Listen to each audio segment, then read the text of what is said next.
He'd rolled out of his small apartment in Queens at 4:30 a.m., grabbed a coffee and an egg sandwich from the bodega on the corner where Miguel knew his order by heart, and made the familiar drive through the empty streets to the freight terminal in Long Island City where his truck was parked among dozens of other rigs in the secured lot. The load was routine, 45,000 pounds of consumer electronics bound for a warehouse in Buffalo, cargo that required no special handling but paid well enough to keep Elmer's bills current and his retirement savings growing steadily toward the day when he could finally hang up his keys and enjoy what was left of his golden years. Elmer had started trucking later than most drivers, coming to the profession at 35 after a failed marriage and a series of dead-end jobs had left him looking for something that would get him away from the complications of stationary life. The open road had provided exactly the kind of solitude and independence he'd been seeking, allowing him to earn a decent living while avoiding the interpersonal drama that had made his previous life unbearable. 15 years later, he'd perfected a routine that maximized his earnings while minimizing his contact with people who might complicate his carefully ordered existence.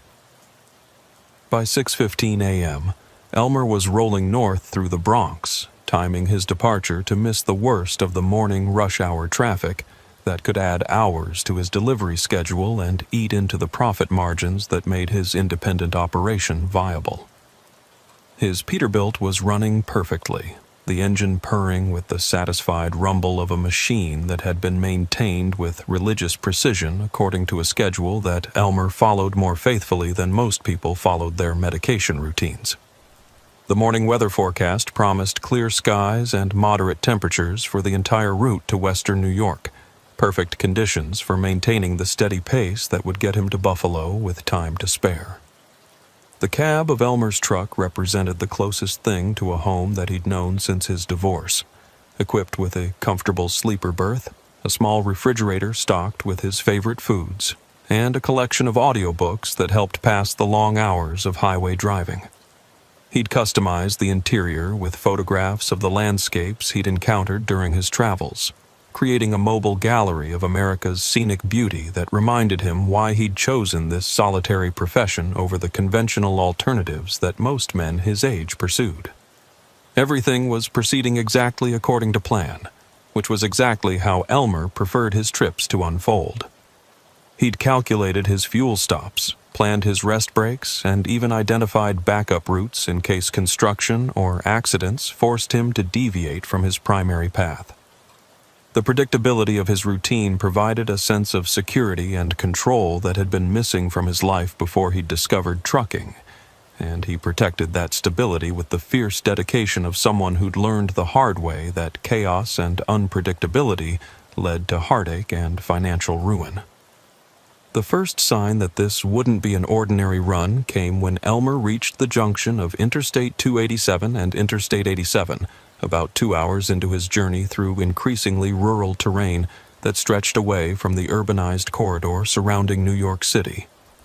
Traffic was lighter than usual for a Tuesday morning, with long stretches of empty highway that allowed him to maintain his preferred cruising speed of 65 miles per hour while monitoring his fuel consumption and engine performance through the digital displays that provided real-time data about every aspect of his truck's operation. The fall foliage was beginning to show the first hints of color change, transforming the Hudson Valley landscape into the kind of scenic postcard view that had originally drawn him to long-haul trucking more than a decade and a half earlier. The maples were showing touches of red and gold, while the oaks maintained their summer green with just enough variation to suggest the dramatic transformation that would unfold over the coming weeks. Elmer had driven this route hundreds of times, but he still appreciated the seasonal changes that marked the passage of time and provided visual interest during the long hours behind the wheel. It was just north of Newburgh, at a spot where the highway curved around a hill that provided a panoramic view of the Hudson River Valley, that Elmer first noticed the woman standing beside the highway. She appeared to be in her 40s, wearing a navy blue dress that looked expensive but somehow out of place on the side of a busy interstate. Her dark hair was styled in a way that suggested she'd recently left an office or business meeting, and she was holding a small leather purse in one hand while extending her thumb in the universal gesture of a hitchhiker seeking a ride. What struck Elmer as unusual was her composure. Most people stranded on the highway displayed signs of distress or urgency, pacing nervously or waving frantically at passing vehicles in desperate attempts to attract attention. But this woman stood with the patient confidence of someone who expected to be helped, as if she had absolute faith that the right driver would eventually recognize her need for assistance and stop to provide it. Her posture was relaxed but alert, and even from a distance, Elmer could see that she was watching the approaching traffic with the kind of focused attention that suggested she was evaluating each potential ride, rather than simply hoping for rescue. The location where she stood was also puzzling. Elmer knew this stretch of highway well, and he couldn't recall any businesses, residences, or parking areas in the immediate vicinity that might explain how a well-dressed woman had ended up stranded on the shoulder without any visible vehicle nearby. The nearest exit was several miles away, and the terrain on both sides of the highway consisted of wooded hills that would be difficult to navigate on foot, especially for someone wearing what appeared to be business attire and professional shoes. Elmer's first instinct was to follow his established policy and continue driving without slowing down. He'd seen thousands of hitchhikers over the years, and he'd never once stopped to offer assistance, understanding that the liability and safety risks far outweighed any moral obligation he might feel to help a fellow traveler in need. The trucking industry was full of horror stories about drivers who'd picked up the wrong passenger and lived to regret their moment of compassion, assuming they lived at all. Professional drivers who survived long careers learned to mind their own business and avoid unnecessary complications that could jeopardize their safety or their livelihoods. The woman didn't fit the profile of the typical hitchhiker that Elmer had learned to avoid during his 15 years on the road. She wasn't carrying the backpack or duffel bag that suggested a transient lifestyle, and her professional appearance indicated someone with the resources to arrange proper transportation rather than depending on the kindness of strangers. Most hitchhikers displayed signs of desperation or substance abuse that made them obviously dangerous passengers, but this woman looked like someone who belonged in a corporate boardroom rather than on the side of a highway. But something about this particular woman made him hesitate. Perhaps it was the incongruity of her business attire in such a remote location, or the fact that there was no broken-down vehicle visible anywhere nearby to explain how she'd ended up stranded on the side of Interstate 87. Most hitchhikers carried backpacks or duffel bags suggesting a journey in progress, but this woman had only a small purse, as if she'd stepped out of her normal life and found herself beside the highway without any preparation or planning for an extended trip. The mystery deepened when Elmer considered the timing of her appearance. It was mid-morning on a Tuesday, not exactly prime time for business travel or social activities that might explain why a professionally dressed woman would be traveling alone in a remote area. The nearest cities were hours away, and the small towns along this route didn't contain the kind of businesses or institutions that would require the services of someone who appeared to be a corporate executive or professional consultant. As Elmer's truck approached the woman's position, he found himself slowing down despite his better judgment and 15 years of experience that had taught him to avoid exactly this kind of situation. Through his driver's side mirror, he watched her face as he passed, noting that she didn't display the disappointed expression that most rejected hitchhikers showed when a potential ride failed to stop. Instead, she seemed to be watching his truck with a kind of knowing patience, as if she understood something about his journey that he didn't understand himself. The image of her calm, expectant face stayed in Elmer's mind as he continued north, creating a nagging sense of unfinished business that grew stronger with each passing mile. He found himself checking his mirrors repeatedly, half expecting to see her walking along the shoulder behind him, though he knew that would be impossible given the distance he'd traveled since passing her location. The memory of her patient composure contrasted sharply with his own growing agitation about his decision to drive past without offering assistance. For the next 20 minutes, Elmer wrestled with competing impulses that reflected the fundamental conflict between his practical experience and his moral upbringing. His mother had raised him to help others when he had the ability to do so, instilling values of charity and compassion that had been tested but not eliminated by the harsh realities of adult life. The woman beside the highway had looked genuinely stranded and potentially vulnerable, the kind of person his mother would have expected him to assist, regardless of the personal inconvenience or potential risks involved. On the other hand, Elmer's 15 years of professional trucking had taught him that good intentions could lead to catastrophic consequences when applied without proper judgment and caution. He'd heard too many stories about drivers who'd picked up hitchhikers only to be robbed, assaulted, or worse, by passengers who'd seemed harmless until they'd gained access to the victim's truck cab. The professional trucking community was filled with cautionary tales about drivers whose careers had been destroyed by momentary lapses in judgment that had seemed like simple acts of human kindness. 20 minutes later, Elmer made a decision that would haunt him for the rest of his life.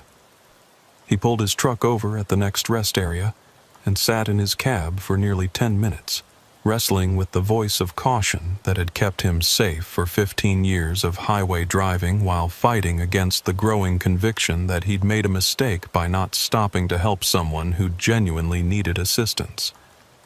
The woman's image wouldn't leave his thoughts, and he found himself remembering not just his mother's teachings about helping others, but also his own experiences of being stranded and ignored by passing motorists during his early years as a driver. Finally, against every instinct he'd developed as a professional driver, Elmer turned his truck around and drove back toward the spot where he'd seen the hitchhiker. The decision felt both inevitable and terrifying, as if he were surrendering to forces beyond his control while simultaneously taking responsibility for consequences he couldn't predict. The return trip seemed to take forever, with each mile increasing his anxiety about what he might find when he reached his destination. The woman was still there, standing in exactly the same position with the same patient composure that had first caught his attention. As Elmer brought his truck to a stop on the shoulder of the highway, she approached his passenger door with a graceful stride that suggested she'd been expecting him to return. Her movement was smooth and confident, without the hurried urgency that most stranded motorists displayed when a potential rescue finally materialized. When she climbed into his cab, Elmer was struck by how normal she seemed. Her voice was cultured and pleasant, with just a hint of a New York accent that suggested she was a local resident rather than a transient traveler passing through the region. Her clothing, which had looked expensive from a distance, proved to be well-tailored and recently cleaned, reinforcing the impression that she was a successful professional rather than someone whose lifestyle might make her a dangerous passenger. "Thank you so much for stopping," she said, settling into the passenger seat with the kind of comfortable familiarity that suggested she'd ridden in truck cabs before. "I'm Bernice Coleman. I'm trying to get to Albany, and I've been having the most terrible time with transportation today." Elmer introduced himself and explained that Albany was directly on his route to Buffalo, so dropping her off there wouldn't cause any delay in his delivery schedule or require him to deviate from his planned path. Bernice smiled gratefully and launched into an explanation of her situation that seemed perfectly reasonable and consistent with her professional appearance. She was a marketing consultant who'd been visiting a client in the Hudson Valley when her rental car had broken down due to what sounded like a routine mechanical failure. According to Bernice's account, the towing service had taken the vehicle to a repair shop, but the earliest she could get a replacement car was the following day. She had an important presentation in Albany that afternoon, and missing it would cost her firm a significant contract that represented months of work and substantial financial compensation. The story was detailed and plausible, with specific references to business relationships and logistical challenges that demonstrated familiarity with the professional consulting industry. As they merged back into traffic and continued north toward Albany, Bernice proved to be excellent company. She was well-educated and articulate, with interesting stories about her work with various corporations and her travels around the northeastern United States. Her conversation revealed sophisticated knowledge of business practices, marketing strategies, and corporate culture that impressed Elmer and made him glad he'd decided to offer her a ride. She asked thoughtful questions about Elmer's experience as a truck driver, displaying genuine curiosity about the challenges and rewards of long-haul freight transportation that went beyond the superficial interest most people showed in his profession. Her questions demonstrated understanding of the technical and logistical complexities involved in commercial trucking, suggesting either professional experience with transportation issues or simply the kind of intelligent curiosity that characterized successful consultants. For the first time in years, Elmer found himself enjoying the company of a passenger, and he began to think that maybe his long-standing policy against hitchhikers had been overly cautious. Bernice's presence transformed the routine drive into an engaging conversation that made the miles pass more quickly and pleasantly than usual. Her insights into business and marketing provided intellectual stimulation that Elmer rarely experienced during his solitary travels, and he found himself hoping that the drive to Albany would take longer than usual so he could continue learning from her expertise. The conversation flowed easily as they drove through the autumn landscape, with Bernice pointing out landmarks and sharing local history about the communities they passed. She seemed to know the Hudson Valley intimately, describing restaurants, hotels, and attractions with the kind of detailed knowledge that comes from years of familiarity with a region. Her descriptions were so vivid and specific that they painted mental pictures of places and events that made Elmer feel as though he were experiencing them firsthand, rather than simply hearing about them secondhand. When they passed through Kingston, she mentioned having attended college in the area, and her descriptions of campus life in the 1990s were so vivid and specific that Elmer found himself feeling nostalgic for his own college years, even though he'd never actually attended university. Her memories of professors, classmates, and campus traditions created a sense of shared experience that seemed to connect them despite their different backgrounds and life experiences.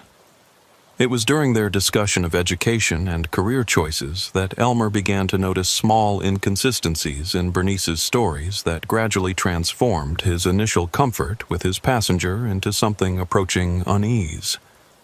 The details that had initially impressed him with their specificity and authenticity started to reveal contradictions and anachronisms that suggested something was fundamentally wrong with either his perception or her account of her life and experiences. When she mentioned graduating from college in 1998, her physical appearance seemed inconsistent with someone who would have been in her 20s during that time period. While Elmer wasn't particularly skilled at estimating women's ages, Bernice looked far too young to have completed her education more than 25 years earlier. Her skin had the smooth texture and unlined quality that he associated with people in their 30s, not someone who should be approaching 50 if her timeline was accurate. More troubling were her references to business practices and technology that seemed inconsistent with the time frame she was describing. When discussing her early career experiences, she mentioned using computer software and communication systems that Elmer was fairly certain hadn't existed in the late 1990s. Her casual references to social media marketing and online collaboration tools suggested familiarity with business practices that had only become common in recent years, yet she spoke about them as if they'd been part of her professional toolkit since the beginning of her career. The inconsistencies extended to her knowledge of current events and cultural references. While discussing the challenges facing small businesses in the Hudson Valley, she mentioned recent developments in local politics and economic policy with the kind of detailed accuracy that could only come from someone who followed regional affairs closely. But when Elmer tried to engage her in conversation about major historical events that should have occurred during her supposed career timeline, her responses seemed vague and uncertain, as if she were guessing about things that should have been part of her lived experience. Elmer initially attributed these inconsistencies to his own misunderstanding or poor memory for details. Bernice was clearly an intelligent and successful professional, and he assumed that any confusion about dates or timelines was due to his own limited education rather than any problems with her account of her life and career. After all, he'd spent his adult life focused on the mechanical and logistical aspects of trucking, rather than keeping track of business trends or technological developments that might affect other industries. The conversation continued to be enjoyable and engaging, with Bernice displaying the kind of broad knowledge and quick wit that made her an entertaining companion for the long miles through the Hudson Valley. Her stories about difficult clients and challenging projects were told with humor and insight that demonstrated both professional competence and personal resilience. Elmer found himself genuinely interested in her work and impressed by her ability to navigate the complex world of corporate consulting. But as they continued north toward Albany, the small discrepancies in her stories began to accumulate into a pattern that was increasingly difficult to ignore. Her references to people, places, and events seemed to shift and change depending on the context of their conversation, as if she were drawing from multiple different timelines or perhaps fabricating details to match whatever topic they were discussing at the moment. The problem became more pronounced when Elmer started paying closer attention to the specific details of her business explanations. While her general knowledge of marketing and consulting was impressive, her descriptions of actual projects and client relationships seemed somehow artificial or rehearsed. The stories she told about overcoming challenges and achieving successes had the polished quality of presentation materials rather than the messy, complicated reality that characterized most professional experiences. When Elmer asked follow-up questions about specific aspects of her work, Bernice's responses often seemed to dodge the details rather than providing the kind of concrete information that someone with genuine experience should have been able to share easily.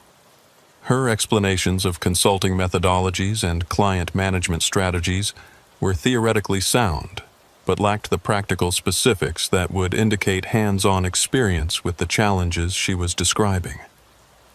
The growing sense that something was wrong with his passenger's account of herself made Elmer increasingly uncomfortable, though he couldn't identify exactly what was bothering him about their conversation. Bernice continued to be pleasant and engaging, showing genuine interest in his trucking experiences and asking intelligent questions about the logistics and challenges of long-haul freight transportation. Her behavior remained entirely normal and appropriate, giving him no rational reason for the unease that was gradually replacing his initial enjoyment of her company. The psychological discomfort Elmer was experiencing reflected his growing awareness that he might have made a serious error in judgment by picking up a hitchhiker whose story didn't hold up to careful scrutiny. The professional trucking community was filled with cautionary tales about drivers who'd been deceived by passengers who seemed legitimate until their true intentions were revealed. While Bernice showed no signs of being dangerous or criminally minded, the inconsistencies in her stories suggested that she wasn't being entirely honest about her identity or circumstances. Elmer's years of experience in the trucking industry had taught him to trust his instincts when something felt wrong, even if he couldn't articulate exactly what was triggering his concerns. The combination of small inconsistencies, timeline problems, and vague responses to specific questions created a pattern that his subconscious mind recognized as potentially deceptive, even though his rational mind couldn't identify any specific lies or contradictions that would justify his growing suspicion. The tension between his instinctive unease and his desire to be helpful and courteous to a passenger who seemed genuinely stranded created internal conflict that made the remainder of their journey increasingly stressful. Elmer found himself analyzing every word of their conversation, looking for additional signs that might confirm or dispel his concerns about Bernice's truthfulness. The enjoyable discussion that had initially made the miles pass quickly was transformed into a careful interrogation that made both of them increasingly uncomfortable. As they approached the outskirts of Albany, Bernice asked Elmer to drop her off at a specific address downtown rather than at a general location like the bus station or airport. She explained that her presentation was at a corporate office building, and she wanted to arrive with enough time to prepare for her meeting with potential clients who represented a significant business opportunity for her consulting firm. The request seemed reasonable and professional, consistent with her stated purpose for traveling to Albany.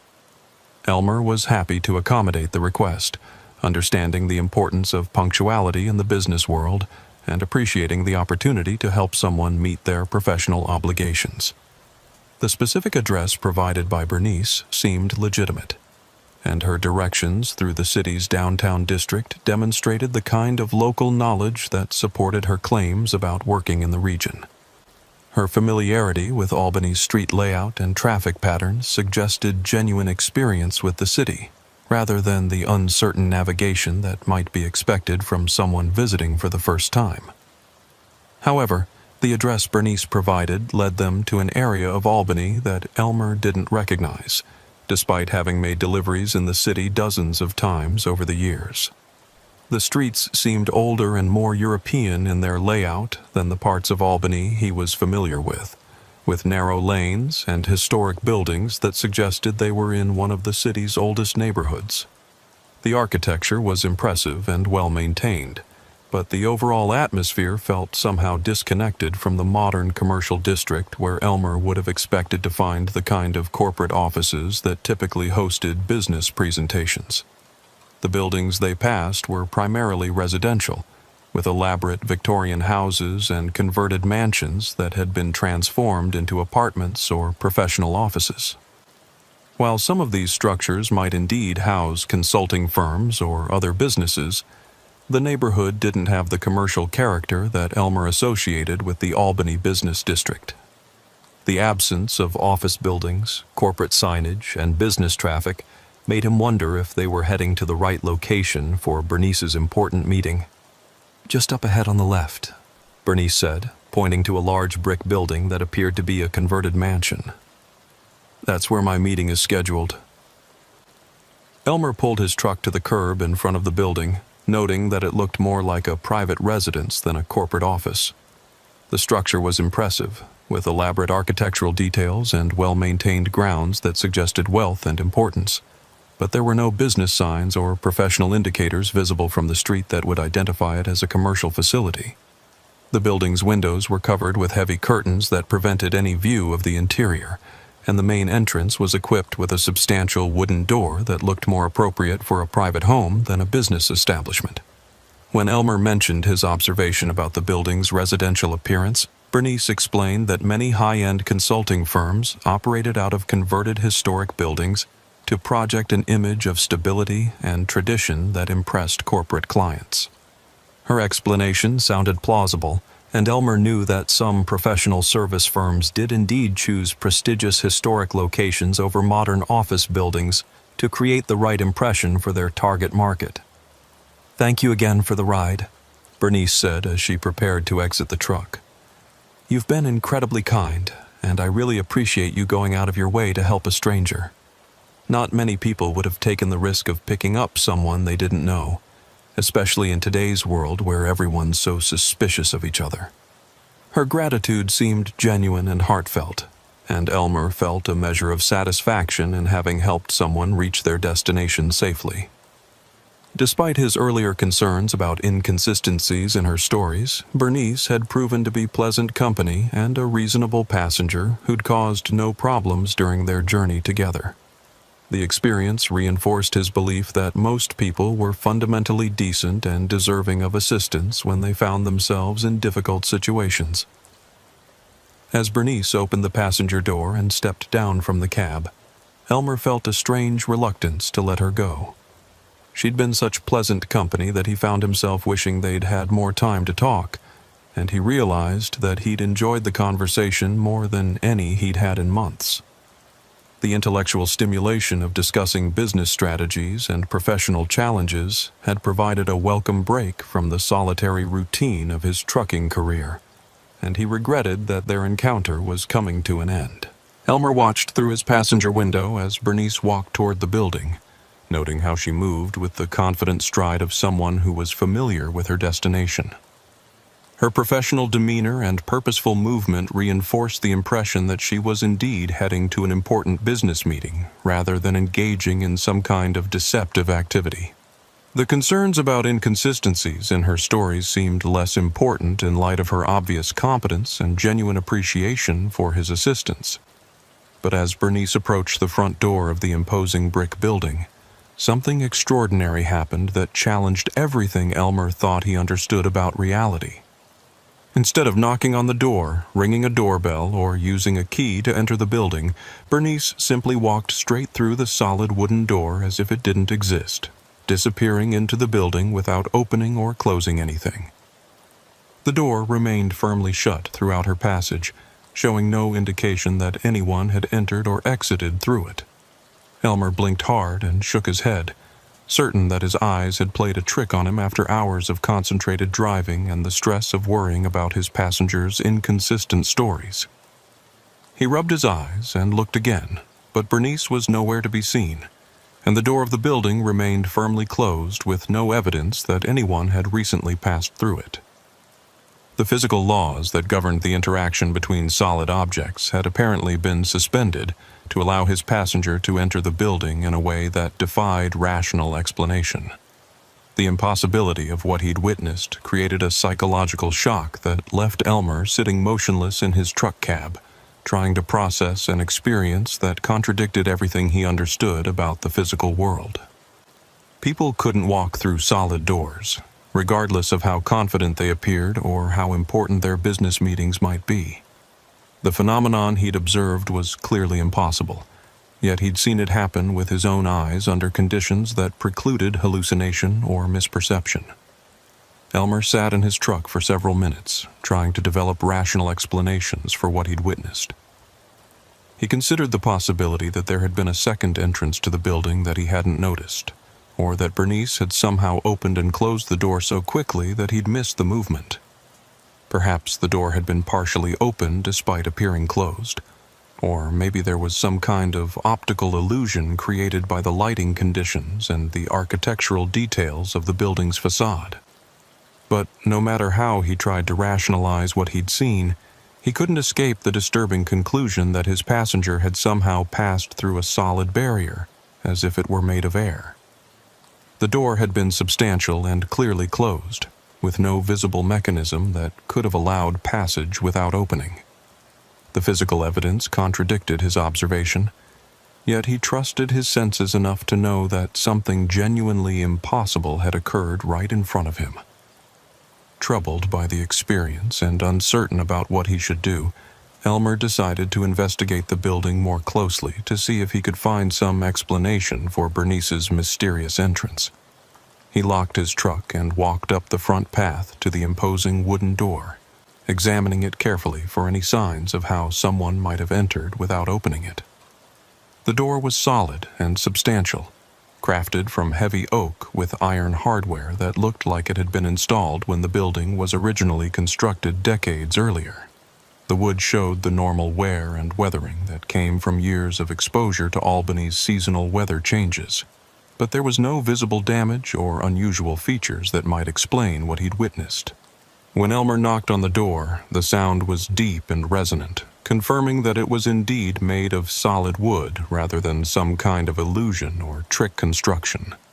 The heavy thudding echoed through what sounded like a large interior space, but no one responded to his repeated attempts to attract attention. He tried the door handle and found it locked, with the kind of substantial deadbolt mechanism that would prevent unauthorized entry by anyone who lacked the proper keys. After several minutes of increasingly forceful knocking, the door was finally opened by an elderly man wearing a dark suit who looked like he might be a butler or house manager. The man's expression was polite but puzzled, as if he wasn't accustomed to unexpected visitors and wasn't quite sure how to handle the situation. His clothing was formal and old-fashioned, with the kind of careful attention to detail that suggested he took pride in maintaining proper appearances despite his advanced age. "I'm looking for a woman named Bernice Coleman," Elmer explained, trying to keep his voice steady despite the growing anxiety he felt about the situation. "I just dropped her off here for a business meeting. She said she was a marketing consultant and that she had an important presentation scheduled this afternoon. The elderly man's puzzled expression deepened, and he shook his head slowly with the kind of deliberate movement that suggested he was carefully considering Elmer's request before responding. "I'm sorry, sir, but there's no one by that name here, and we're not expecting any business meetings today. This is a private residence, not a commercial office building." The response hit Elmer like a physical blow, confirming his worst fears about the supernatural nature of his passenger, while raising even more disturbing questions about what had actually happened during their journey together. He described Bernice in detail, from her navy blue dress to her professional demeanor and her claimed expertise in marketing consulting. But the man insisted that no one matching that description had entered the building during the past several hours. "Perhaps you're thinking of a different address?" the elderly man suggested, with the kind of patient courtesy that indicated genuine desire to be helpful. "There are several office buildings in the downtown area where business meetings are commonly held. I'd be happy to provide directions if you can give me more specific information about the company or organization your passenger was planning to visit." But Elmer knew with absolute certainty that this was the address Bernice had provided, and the building where he'd watched her disappear through a solid wooden door. The impossibility of the situation was becoming undeniable, forcing him to confront the reality that his passenger had somehow violated the basic physical laws that governed the interaction between solid objects and human bodies.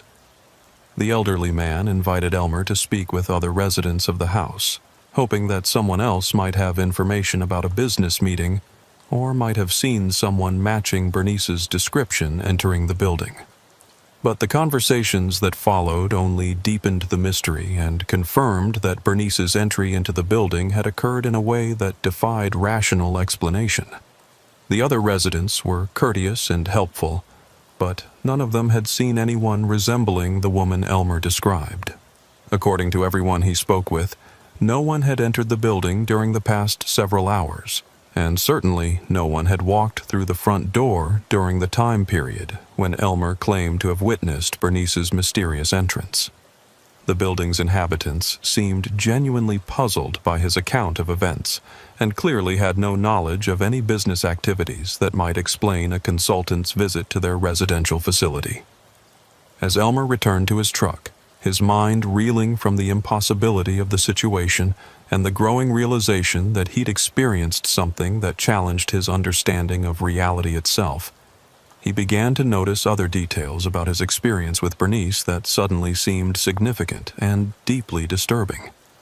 The inconsistencies in her stories that had initially seemed like minor discrepancies now appeared to be evidence of something far more serious than simple confusion about dates or timelines.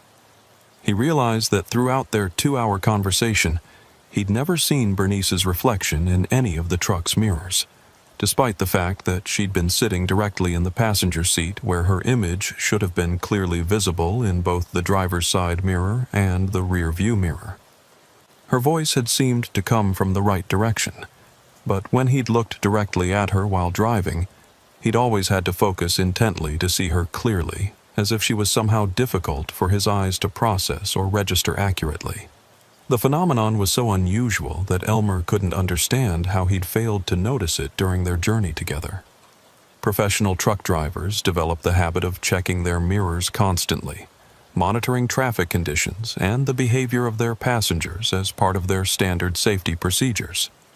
The absence of Bernice's reflection should have been immediately obvious, yet somehow he'd failed to register this fundamental violation of optical physics until after she'd disappeared through the solid door. Most disturbing of all, when Elmer checked his truck's electronic systems, he discovered that there was no record of a passenger having been in the cab during his journey from Newburgh to Albany. The seat sensors that monitored weight and occupancy for safety and insurance purposes showed no indication that anyone had sat in the passenger seat during the time period when Bernice had supposedly been riding with him. The air pressure readings, temperature controls, and even the simple door opening sensors registered no activity that would indicate a passenger had entered or exited the vehicle. According to every electronic system in his truck, Elmer had been driving alone from Queens to Albany, despite his clear memories of a lengthy and engaging conversation with a woman who had seemed completely real and physically present throughout their journey together. The technology that monitored every aspect of his truck's operation had somehow failed to detect the presence of someone who had carried on detailed conversations about business strategies and professional experiences for more than 2 hours. The remainder of Elmer's drive to Buffalo passed in a fog of confusion and uncertainty that made it difficult for him to concentrate on the routine tasks of professional trucking. He replayed every moment of his interaction with Bernice, trying to find some rational explanation for what had happened. But the more he analyzed the experience, the more convinced he became that he'd encountered something beyond normal human understanding. The woman had seemed completely real during their conversation, displaying knowledge, personality, and emotional responses that were far too complex and consistent to be explained as hallucination or psychological projection. Yet the evidence suggested that she'd been something else entirely, something that could appear solid and tangible, but wasn't bound by the same physical laws that governed the rest of the world. When Elmer completed his delivery in Buffalo and checked into a motel for his mandatory rest period, he was exhausted not just from the driving, but from the psychological strain of trying to process an experience that challenged everything he thought he understood about reality. He'd spent 15 years as a professional truck driver, covering hundreds of thousands of miles on America's highways without ever experiencing anything that contradicted his rational worldview. The quiet of his motel room provided the first opportunity Elmer had to research what had happened to him without the distractions of traffic and highway navigation. Using the motel's Wi-Fi connection, he began searching for information about the Albany address where he'd dropped off Bernice, hoping to find some explanation for the strange events he'd witnessed. What he discovered made his blood run cold and forced him to confront the possibility that his passenger hadn't been alive at all. The internet search results about the Albany address revealed a history that sent chills down his spine and confirmed his worst fears about the supernatural nature of his encounter. According to the Albany County Historical Society's website, the imposing Victorian mansion where Elmer had watched Bernice disappear had been the site of a tragic accident in 1987, when a marketing executive named Bernice M. Coleman had died in a car crash while rushing to an important business presentation during a severe thunderstorm. The newspaper archives from that period painted a detailed picture of the accident that had claimed Bernice's life 37 years earlier. She had been driving from a client meeting in the Hudson Valley to Albany when her rental car had skidded off the road during a heavy rainstorm, rolling several times before coming to rest against a tree that had been split in half by a lightning strike. Emergency responders had found her dressed in a navy blue business suit, clutching a leather purse that contained her presentation materials and identification cards. The meeting she'd been rushing to attend was scheduled to take place at the historic mansion that now served as the headquarters for a prestigious consulting firm, the same building where Elmer had watched her walk through a solid wooden door as if it were made of air. The coincidence was too perfect and too specific to be explained by chance or misunderstanding. The woman who'd ridden in his truck from Newburgh to Albany was somehow connected to a fatal accident that had occurred more than 3 decades earlier. According to the accident report, Bernice had been 34 years old at the time of her death, with dark hair and the kind of professional demeanor that matched Elmer's memory of his passenger perfectly. The photographs accompanying the newspaper articles showed a woman who could have been the identical twin of the person who'd shared his cab for 2 hours of highway driving. The only difference was that the real Bernice Coleman had died more than a decade before Elmer had even started his trucking career. The historical records revealed even more disturbing details about Bernice's death and its aftermath that explained some of the mysterious aspects of Elmer's encounter with her apparent spirit. Several witnesses at the scene of the accident had reported seeing her walking away from the wreckage, apparently uninjured and still carrying her leather purse. But when emergency responders had arrived minutes later, they found only her body inside the mangled vehicle. Search teams had combed the surrounding forest for hours, looking for any sign of a survivor who might have wandered away from the crash site in a state of shock or confusion. They found no footprints, no torn clothing, and no indication that anyone had left the area on foot. The mystery had deepened when investigators discovered that Bernice's presentation materials were missing from the crash site, despite multiple witnesses who had seen her carrying them when she left her client meeting earlier that afternoon. Her purse had been found inside the car, but it was empty except for her identification and credit cards. The business documents she'd been preparing for her Albany meeting had vanished completely, as if they'd been removed from the scene by someone who understood their importance and wanted to help her complete her professional obligations despite her death. The newspaper accounts from 1987 included quotes from other drivers who had stopped to help at the accident scene, describing their confusion about seeing someone walking away from wreckage that should have been unsurvivable. One witness, a truck driver named Harold Morrison, had reported following what appeared to be an uninjured woman for several hundred yards before losing sight of her in the darkness and rain. When he'd returned to guide emergency responders to her location, he'd found no trace of anyone who matched his description of the survivor he'd been trying to help. Over the years since the accident, there had been numerous reports of a woman matching Bernice's description appearing along Interstate 87 between Newburgh and Albany, always dressed in the same navy blue business suit and carrying the same leather purse. Motorists who'd stopped to offer assistance described her as polite and articulate, with detailed knowledge of the Hudson Valley region and specific expertise in marketing and business consulting. Without exception, every person who'd given her a ride to Albany had watched her disappear when she reached her destination, walking through solid barriers or simply vanishing into thin air when she encountered the building where her fatal business meeting had been scheduled to take place. The consistency of these reports over nearly 4 decades suggested that Bernice's spirit was trapped in an endless loop of trying to complete the professional obligation that had cost her life. The reports were so frequent and consistent that the phenomenon had earned recognition among paranormal researchers who studied highway hauntings and roadside apparitions. They called her the Deadline Ghost, a spirit who was apparently doomed to repeat her final journey for eternity, forever trying to reach the business meeting that had been interrupted by her tragic death during the thunderstorm of 1987. What made Bernice's case particularly unusual among highway ghost stories was the interactive nature of her appearances and the detailed conversations she carried on with the drivers who picked her up.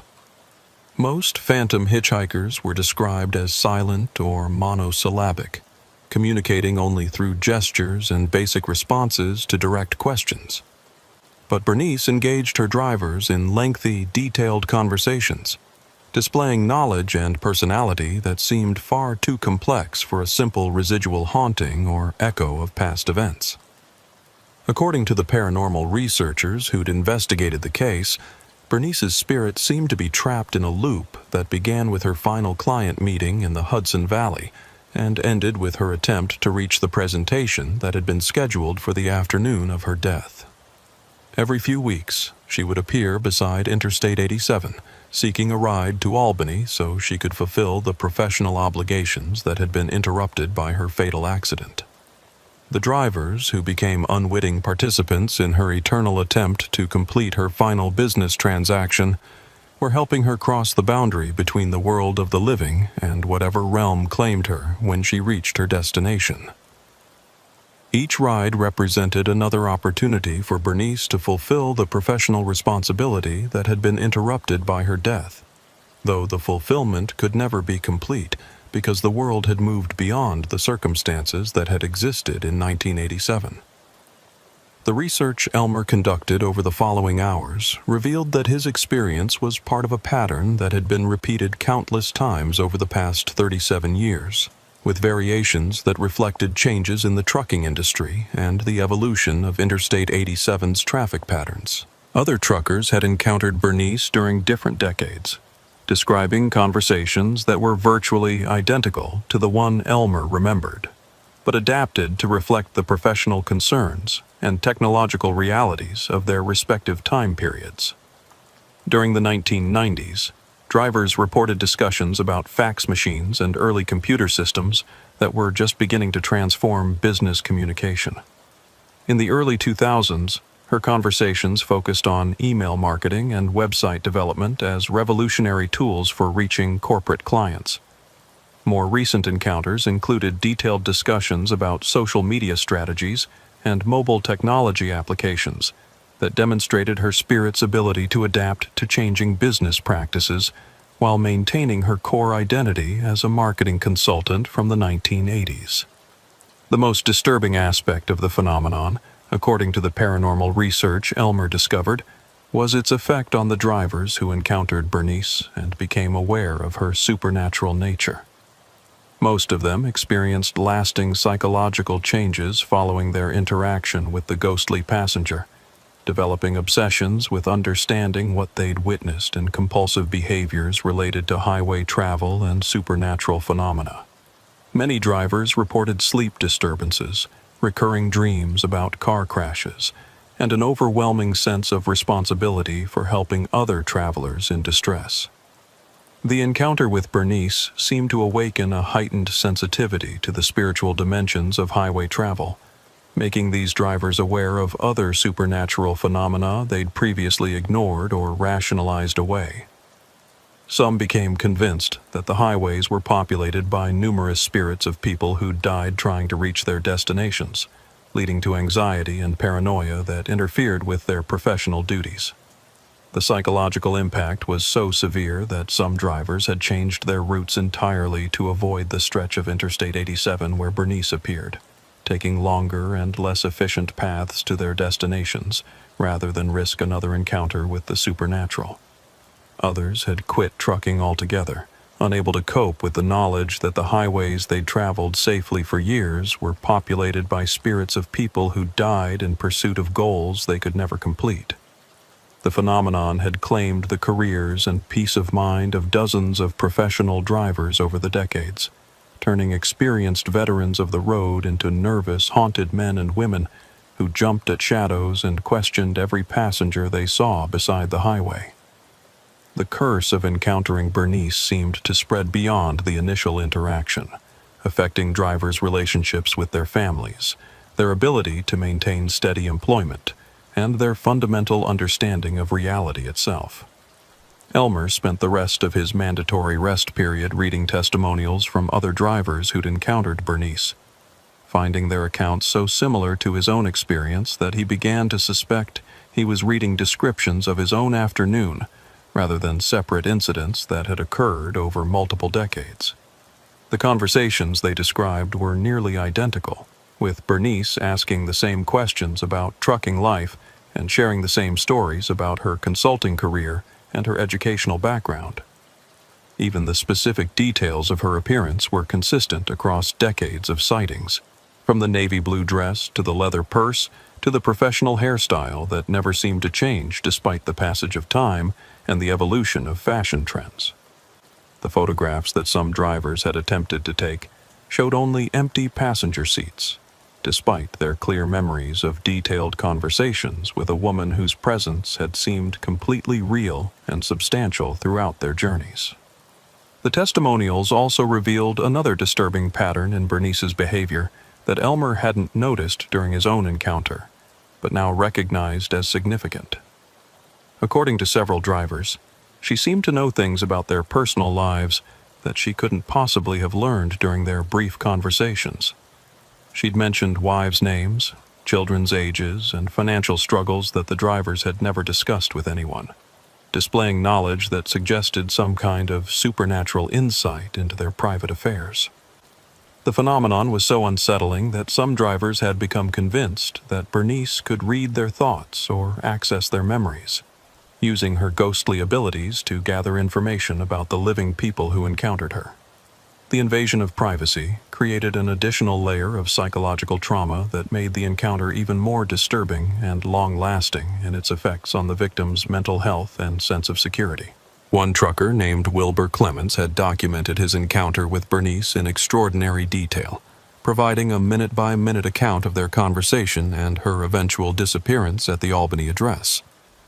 According to Wilbur's report, Bernice had demonstrated knowledge of trucking regulations and industry practices that seemed far too current for someone who'd died in 1987, suggesting that her spirit somehow stayed informed about developments in the modern world despite her physical absence from it. Wilbur had also noted that Bernice's reflection was never visible in the truck's mirrors, despite her apparent solidity and normal behavior during their conversation. He'd tested this phenomenon deliberately, adjusting his mirrors and looking for her image while she was speaking. But he'd never been able to see her reflection regardless of the angle or lighting conditions. The absence of a reflection had been so consistent that Wilbur had become convinced it was a reliable method for identifying supernatural passengers, a test that could help drivers distinguish between living hitchhikers and ghostly apparitions. The research Elmer conducted revealed that Interstate 87 was considered one of the most haunted highways in New York State, with dozens of documented ghost sightings and paranormal encounters reported by travelers over the past several decades. The route passed through areas with significant historical importance, including battlefields from the Revolutionary War and sites of industrial accidents that had claimed numerous lives during the 19th and 20th centuries.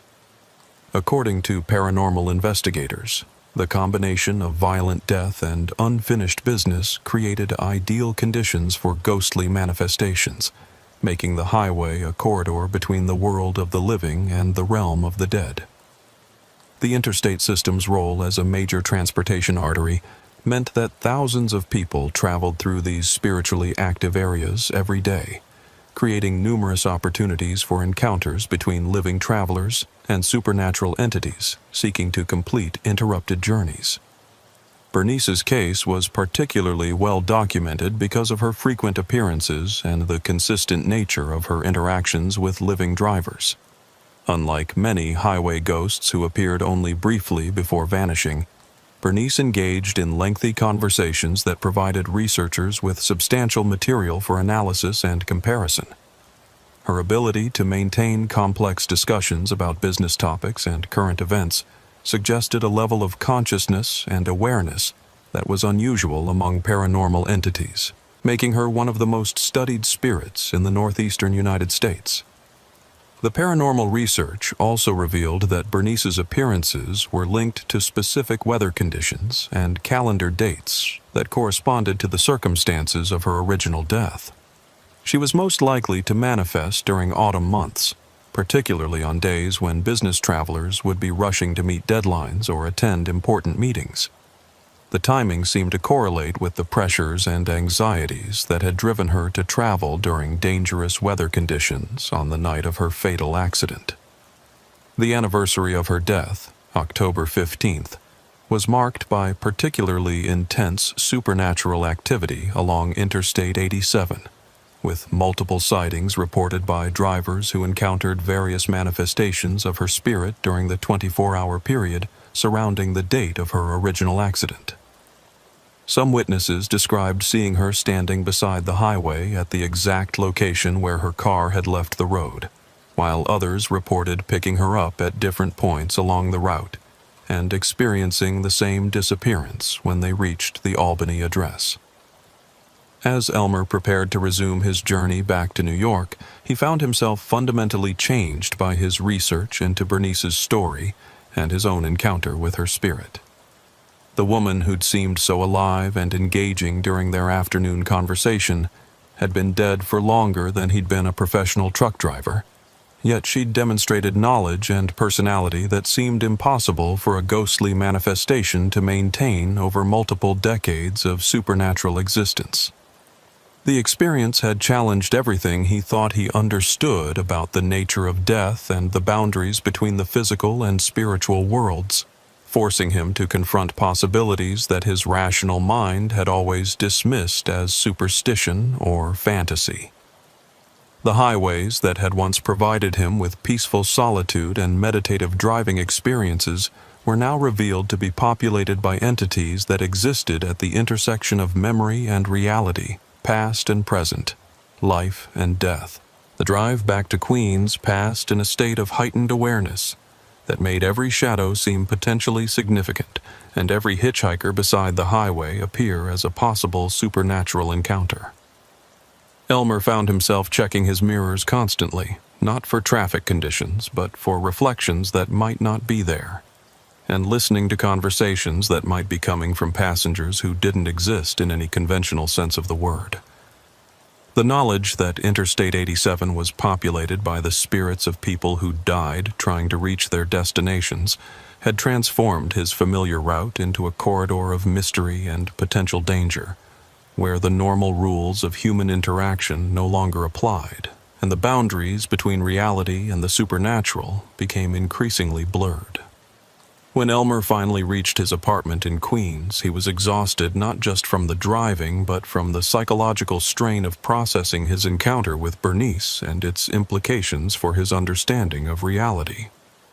He'd spent 15 years as a professional truck driver, covering hundreds of thousands of miles on America's highways without ever experiencing anything that challenged his rational worldview. Now, in the space of a single afternoon, he'd been forced to confront the possibility that the roads he traveled were populated by entities that existed outside the normal boundaries of life and death. The small apartment that had served as his sanctuary between trips now felt inadequate as a refuge from the supernatural forces he'd discovered operating along the highways. The familiar routines of unpacking his gear, checking his mail, and preparing for his next assignment seemed trivial and meaningless compared to the profound questions raised by his encounter with a woman who'd been dead for 37 years, yet had seemed more alive and engaging than most living people he'd known. Sleep came fitfully that night, interrupted by dreams that blended his memories of conversations with Bernice with images from the newspaper accounts of her fatal accident. He found himself reliving their journey together, but with the horrifying awareness that his passenger was a spirit trapped in an endless loop of seeking completion for interrupted business. The nightmare versions of their conversation revealed details he'd missed during the actual encounter, supernatural signs that should have warned him about her true nature. In his dreams, Elmer noticed that Bernice never actually touched anything in his truck cab, that her voice had a slight echo that suggested she was speaking from somewhere beyond the physical world, and that her knowledge of current events was filtered through the perspective of someone who died decades earlier. The dream conversations revealed the tragic desperation behind her professional demeanor, as she spoke about meeting deadlines and impressing clients who had long since forgotten her existence. The following days brought a fundamental change in Elmer's approach to his trucking career and his relationship with the highways he'd traveled for 15 years. Every stretch of road became potentially significant as a location where supernatural encounters might occur, and every hitchhiker beside the highway represented a possible spirit seeking assistance with unfinished business.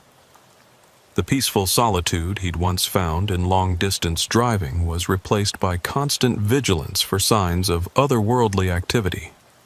Elmer began researching other documented cases of highway hauntings, discovering that his encounter with Bernice was part of a much larger phenomenon that affected truckers throughout the United States. Professional drivers, because of their extensive travel schedules and their presence on the roads during the quiet hours when paranormal activity was most likely to occur, were particularly susceptible to encountering spirits who sought assistance with interrupted journeys. The trucking community, he learned, had an informal network for sharing information about supernatural encounters and haunted stretches of highway. Experienced drivers used coded language on CB radio channels, referring to unusual passengers and special cargo when discussing their experiences with entities that existed beyond normal human understanding.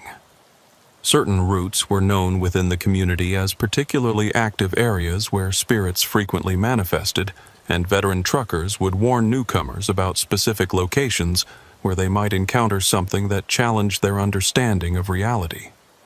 The knowledge that supernatural encounters were more common than he'd ever imagined provided Elmer with a sense of community among drivers who'd experienced similar phenomena. but it also increased his awareness of the psychological toll that such experiences could take on professional truckers. Many drivers who'd encountered highway spirits developed lasting anxieties about their work, becoming hypervigilant about passenger behavior and road conditions in ways that interfered with their ability to perform their duties effectively. Some truckers became obsessed with documenting and understanding paranormal activity along their regular routes, spending their off-duty hours researching historical accidents and supernatural sightings, rather than resting and maintaining their physical and mental health.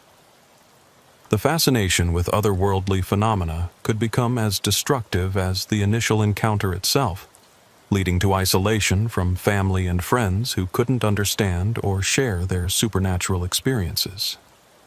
Elmer recognized these warning signs in his own behavior as he found himself drawn deeper into the study of highway hauntings and the documentation of supernatural encounters.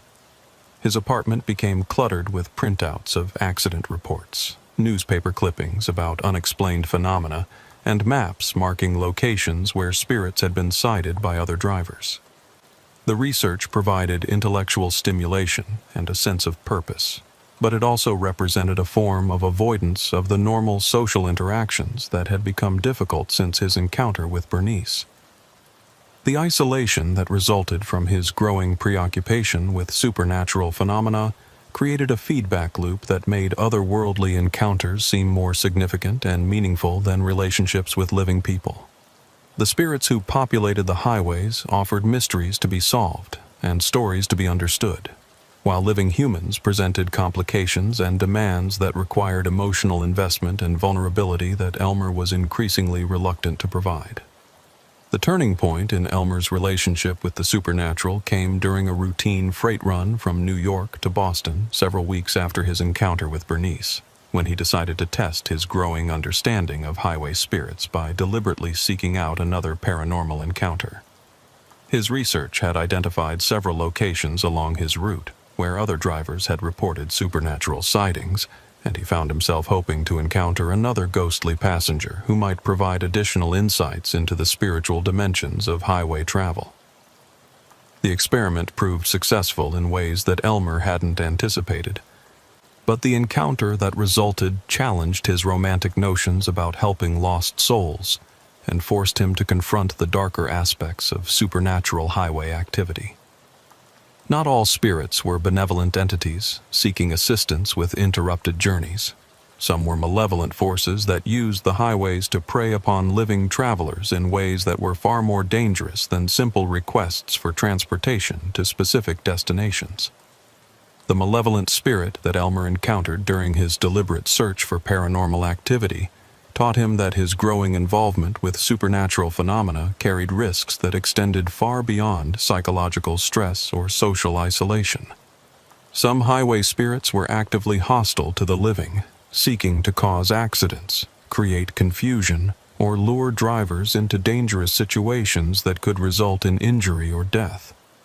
The knowledge that he'd been seeking out encounters with entities that might wish him harm forced Elmer to reconsider his approach to supernatural highway activity.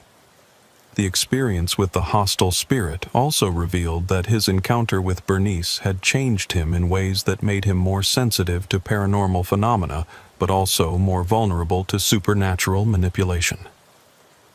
The boundary between the physical and spiritual worlds had become more permeable for him, allowing him to perceive otherworldly activity that most people couldn't detect, but also exposing him to influences that could affect his judgment and behavior in potentially dangerous ways. Elmer realized that his fascination with highway spirits was becoming an obsession that threatened his safety and his sanity, leading him to seek out experiences that could result in serious harm. The romantic notion of helping lost souls complete their interrupted journeys was revealed to be dangerously naive when applied to supernatural entities whose motivations and capabilities extended far beyond simple requests for transportation assistance. The process of extricating himself from his growing involvement with paranormal phenomena required conscious effort and deliberate changes to his trucking routine that would reduce his exposure to supernatural activity while allowing him to continue his career as a professional driver. Elmer began avoiding the routes and locations where spirits were most commonly sighted, choosing longer but safer paths that minimized his chances of encountering otherworldly passengers. He also developed strategies for protecting himself from supernatural influence during unavoidable encounters with highway spirits, including mental exercises that helped maintain his connection to physical reality and techniques for distinguishing between helpful and harmful supernatural entities. The protective measures were based on research into paranormal activity and the experiences of other drivers who'd learned to coexist with highway spirits without becoming consumed by fascination with otherworldly phenomena.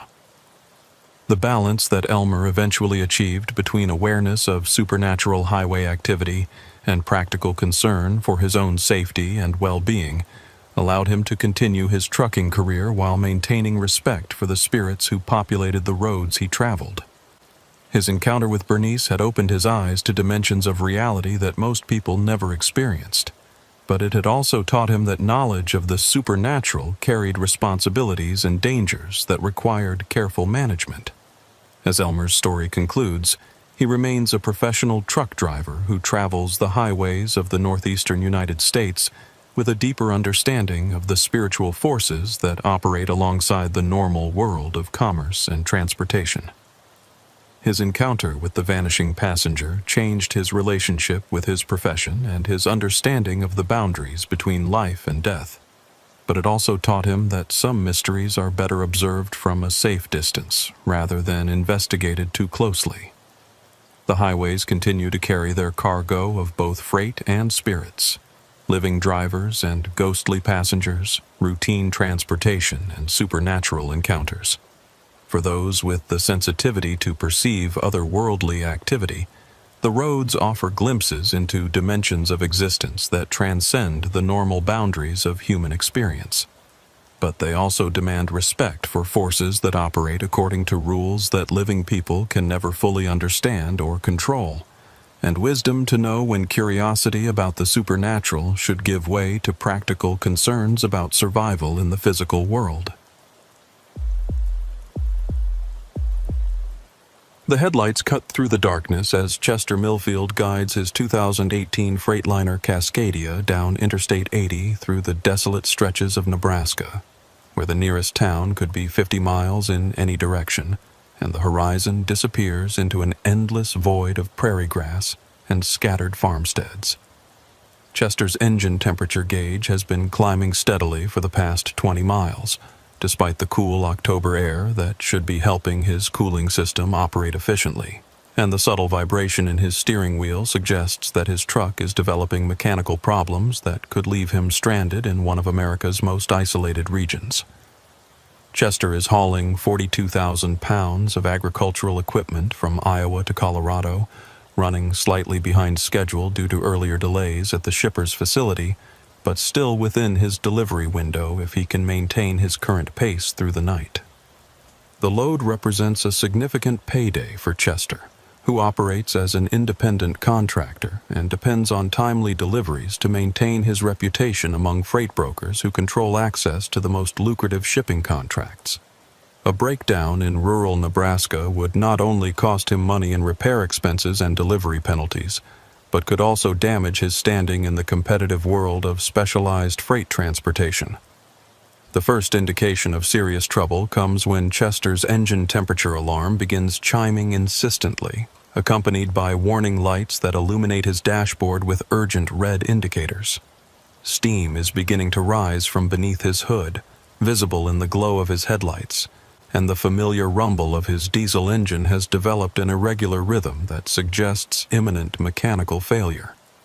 Chester reduces his speed and begins scanning the horizon for any signs of civilization where he might find assistance, or at least a safe place to park while he assesses the extent of his truck's problems. The relief Chester feels when he spots the glow of lights ahead is immediately tempered by confusion about their source. According to his GPS navigation system, he is traveling through a section of Nebraska where no commercial facilities are marked on any map. Yet the distinctive pattern of illumination suggests a truck stop or travel center with fuel islands and parking areas designed to accommodate commercial vehicles. As Chester approaches the facility, he notices that it appears to be a substantial operation with multiple fuel bays, a large convenience store, and a parking area that could hold dozens of trucks and trailers.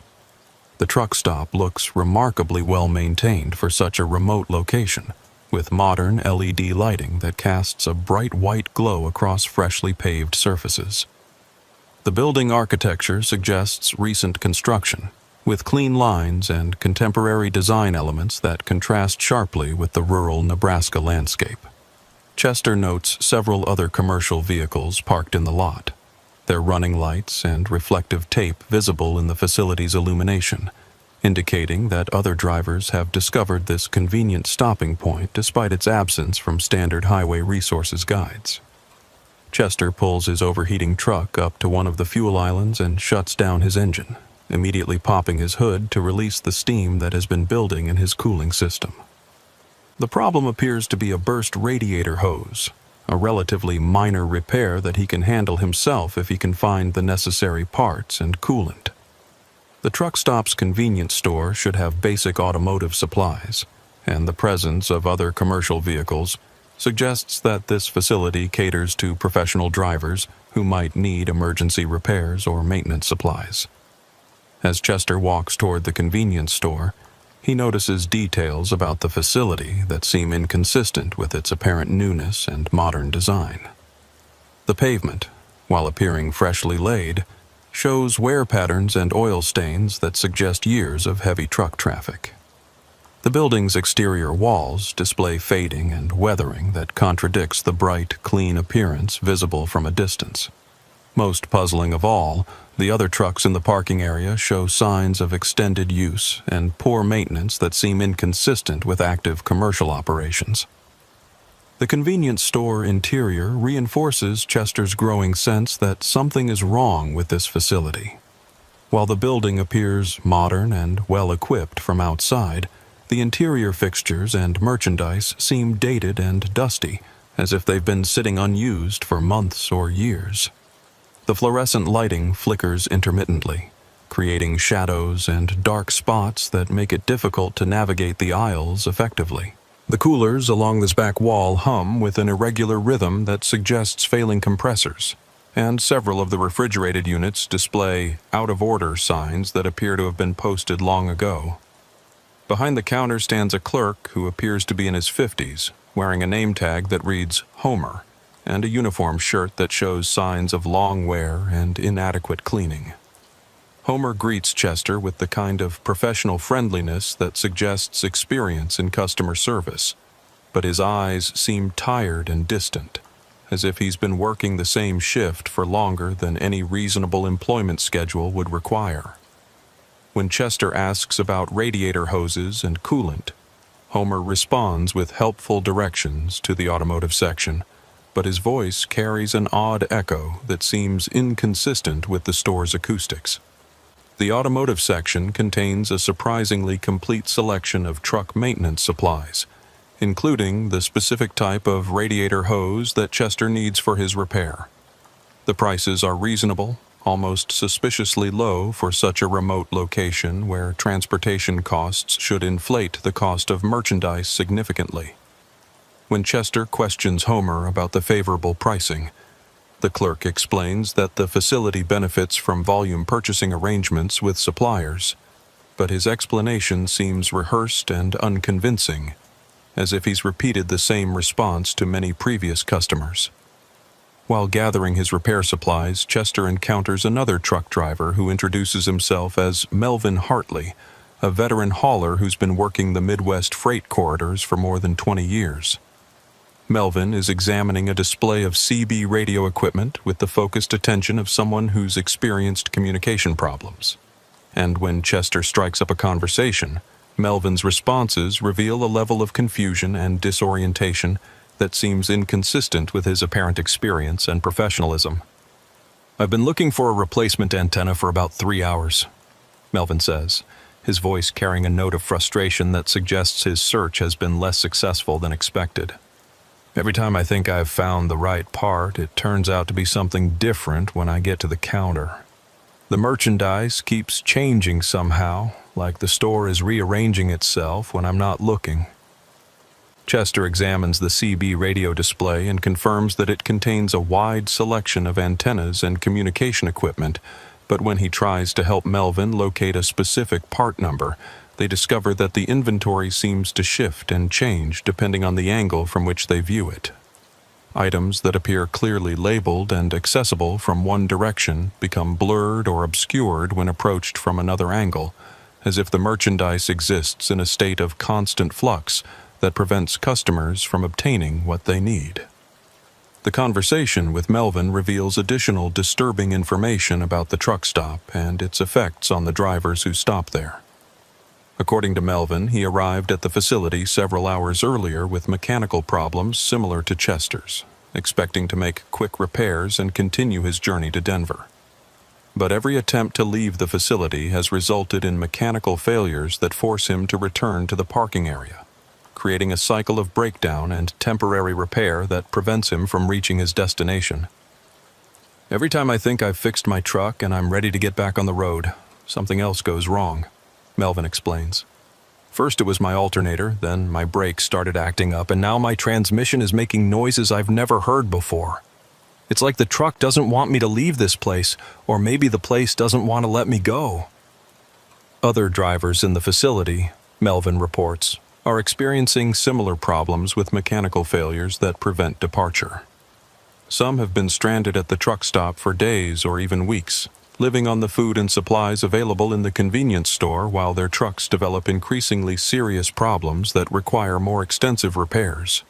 The facility seems to provide just enough resources to keep the drivers alive and occupied, but never enough to allow them to complete their repairs and resume their journeys.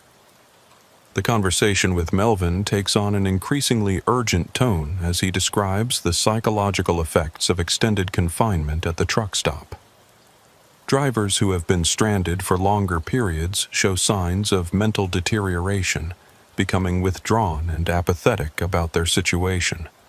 They seem to accept their confinement as a permanent condition rather than a temporary inconvenience, and they discourage newer arrivals from attempting to leave the facility.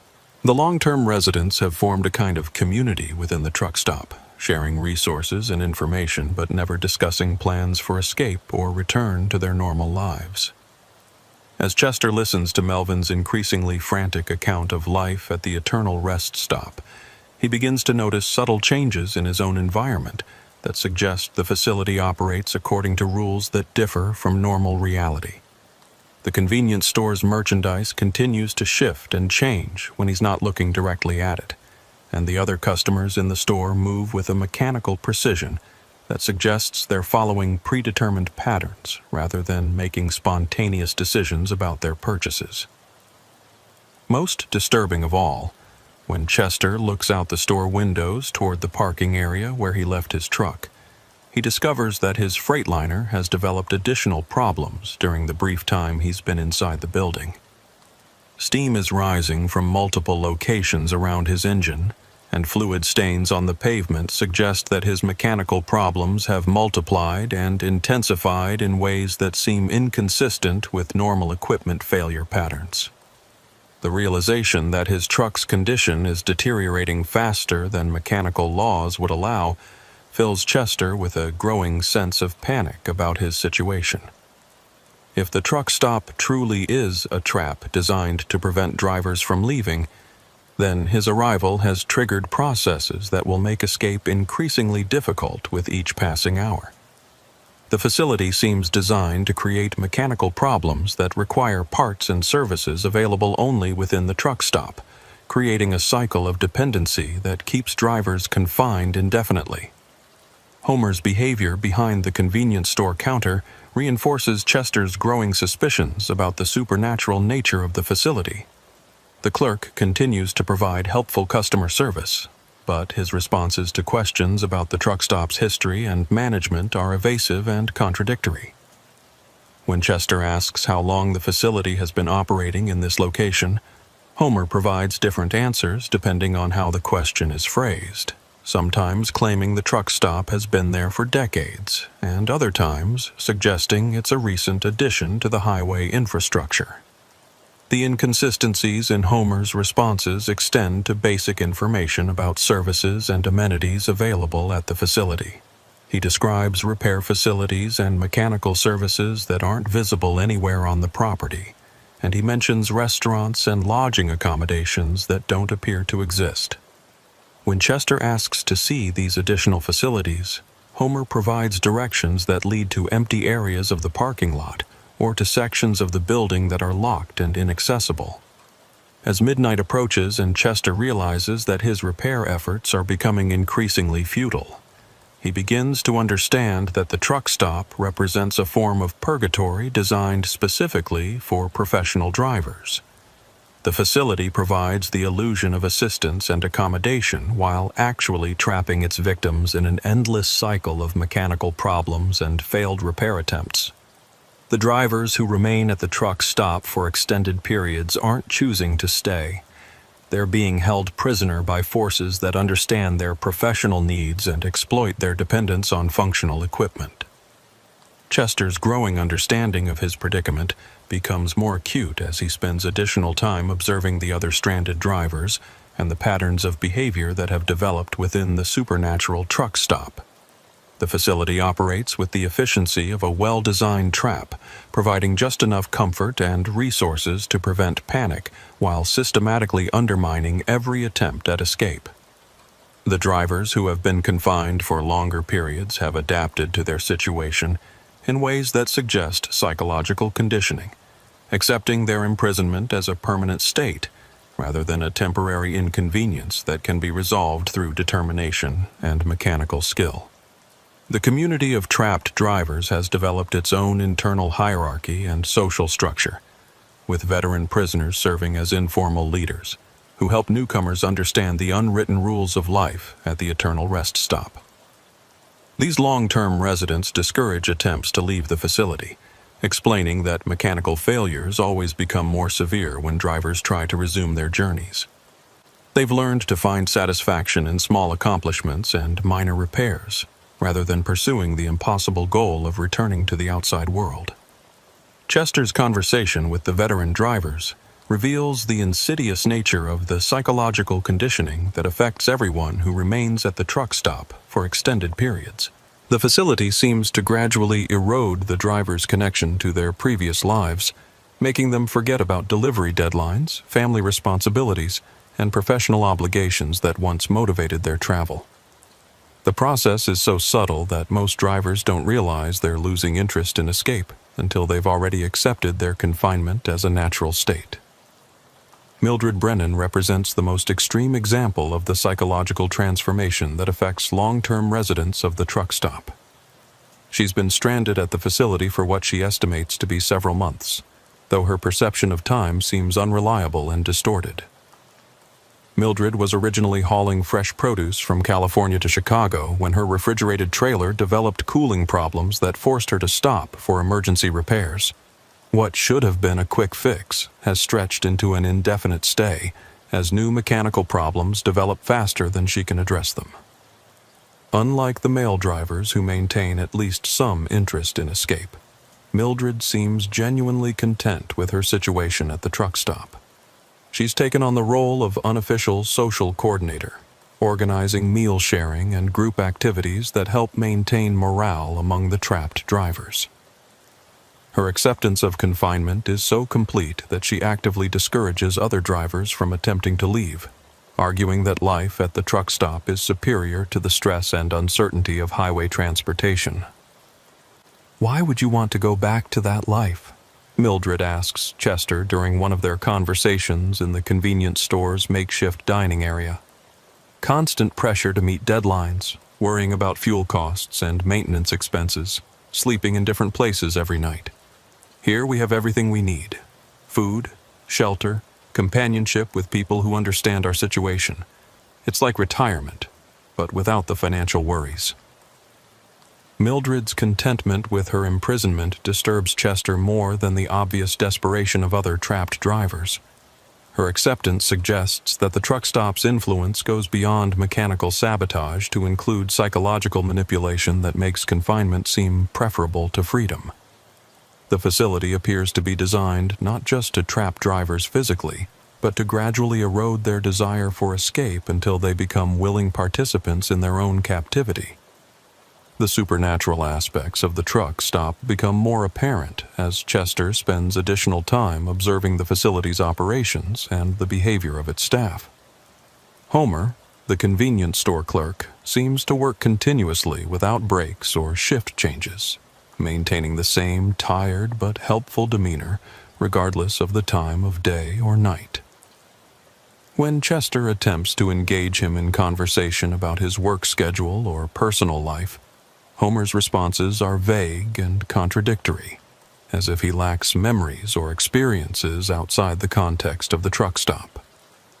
The facility's inventory replenishment occurs without any visible supply deliveries or vendor visits. Merchandise that disappears from the shelves during the day is mysteriously restocked during the night, but no one ever sees delivery trucks or supply personnel bringing in new inventory. The food service equipment continues to produce hot meals and coffee despite the absence of any apparent supply chain for ingredients and raw materials. The truck stop seems to operate as a closed system that generates its own resources through unknown means. Chester's attempts to understand the truck stop's history and origins lead him to examine the facility's construction and design for clues about its purpose and ownership. The building shows signs of hasty construction with structural elements that don't follow standard commercial building codes. The electrical and plumbing systems appear to be jury-rigged rather than professionally installed, as if the facility was built quickly to serve immediate needs rather than long-term operation. Most puzzling of all, the building lacks the permits, licenses, and regulatory compliance documentation that would be required for a legitimate commercial operation. The parking area's layout reinforces Chester's suspicions about the facility's supernatural nature. The spaces are arranged in a pattern that seems designed to maximize psychological isolation rather than operational efficiency. Trucks are positioned so that drivers can't easily communicate with each other or coordinate escape attempts. The lighting system creates pools of brightness separated by areas of deep shadow that make it difficult to maintain visual contact with other vehicles. The overall design suggests that the facility was built by entities who understand human psychology but lack experience with normal commercial operations. Chester's investigation of the surrounding area reveals additional disturbing information about the truck stop's location and its relationship to the normal world. According to his GPS system, the facility should be located in an area of open prairie with no nearby structures or services. Yet when he walks to the edge of the property, he can see lights in the distance that suggest other buildings and possibly a small town. However, attempts to reach these distant lights on foot result in a disorienting experience where the lights seem to recede as he approaches them, maintaining a constant distance regardless of how far he walks. The phenomenon suggests that the truck stop exists in a pocket dimension that's connected to, but separate from normal reality. The facility appears to be positioned at the intersection of multiple possible worlds, allowing it to draw drivers from the normal highway system while preventing them from returning to their original locations. The lights that seem to indicate nearby civilization may be images or reflections from other dimensions rather than actual destinations that can be reached by physical travel. Chester's growing understanding of the truck stop's supernatural nature is confirmed when he witnesses the arrival of a new victim during his second night at the facility. The approaching headlights belong to a recent model Peterbilt pulling a flatbed trailer loaded with construction equipment. The truck appears to be operating normally as it approaches the truck stop, but Chester watches in fascination as mechanical problems begin developing the moment the vehicle enters the facility's parking area. Steam begins rising from the Peterbilt's engine, even though the truck showed no signs of overheating while traveling at highway speeds. The driver, who introduces himself as Eugene Falkowski, seems genuinely surprised by his truck's sudden mechanical failure. His confusion and frustration mirror Chester's own experience from 2 days earlier, confirming that the facility actively creates problems for arriving vehicles to prevent their departure. The psychological impact of witnessing Eugene's entrapment forces Chester to confront the reality that he may never escape from the truck stop. The facility's ability to create mechanical problems on demand suggests that it possesses supernatural powers that can't be overcome through normal problem-solving techniques. The steady stream of new arrivals indicates that the trap operates continuously. Drawing victims from Chester's second week at the Eternal Rest Stop brings a deepening understanding of the facility's true nature and the supernatural forces that govern its operation. The initial shock of entrapment has given way to a more systematic analysis of the prison's mechanics, as Chester studies the patterns of behavior among both the trapped drivers and the facility's mysterious staff. His background in mechanical troubleshooting serves him well as he approaches his imprisonment as a problem to be solved rather than a fate to be accepted, though the solutions he seeks may lie beyond the realm of conventional engineering. The facility's daily rhythms reveal themselves to be far more complex than Chester initially understood. The supernatural energies that power the truck stop operate according to cycles that correspond to astronomical events rather than human schedules. During certain phases of the moon, the facility's ability to create and maintain mechanical failures seems to weaken slightly, providing brief windows of opportunity for escape attempts. Similarly, the behavior of the staff and the physical properties of the building itself fluctuate according to patterns that suggest the truck stop draws its power from cosmic sources that vary in strength over time. Chester begins documenting these cycles with the methodical precision of an engineer seeking to understand a complex system. He tracks the correlation between moon phases and mechanical failure rates, noting that trucks tend to develop fewer problems during the new moon and more severe malfunctions during the full moon. The facility's lighting system becomes more unstable during certain weather conditions, suggesting that atmospheric pressure and electromagnetic fields influence the supernatural forces that govern the truck stop's operation. The trapped driver's behavior also follows patterns that reveal important information about the facility's psychological conditioning methods. Newcomers typically progress through predictable stages of reaction to their imprisonment: initial denial and desperate repair attempts, followed by anger and frustrated escape efforts, then bargaining with the staff for special treatment or exceptions to the facility's rules, leading eventually to depression and acceptance of their fate. The drivers who have been confined for the longest periods show signs of a final stage beyond acceptance, a kind of supernatural integration where they become extensions of the facility itself. Mildred Brennan's transformation illustrates this final stage of psychological conditioning. During Chester's second week at the truck stop, he notices that she's beginning to exhibit some of the same strange characteristics that he's observed in Homer and the other staff members. Her conversations become increasingly repetitive and mechanical, following scripts rather than responding spontaneously to new information.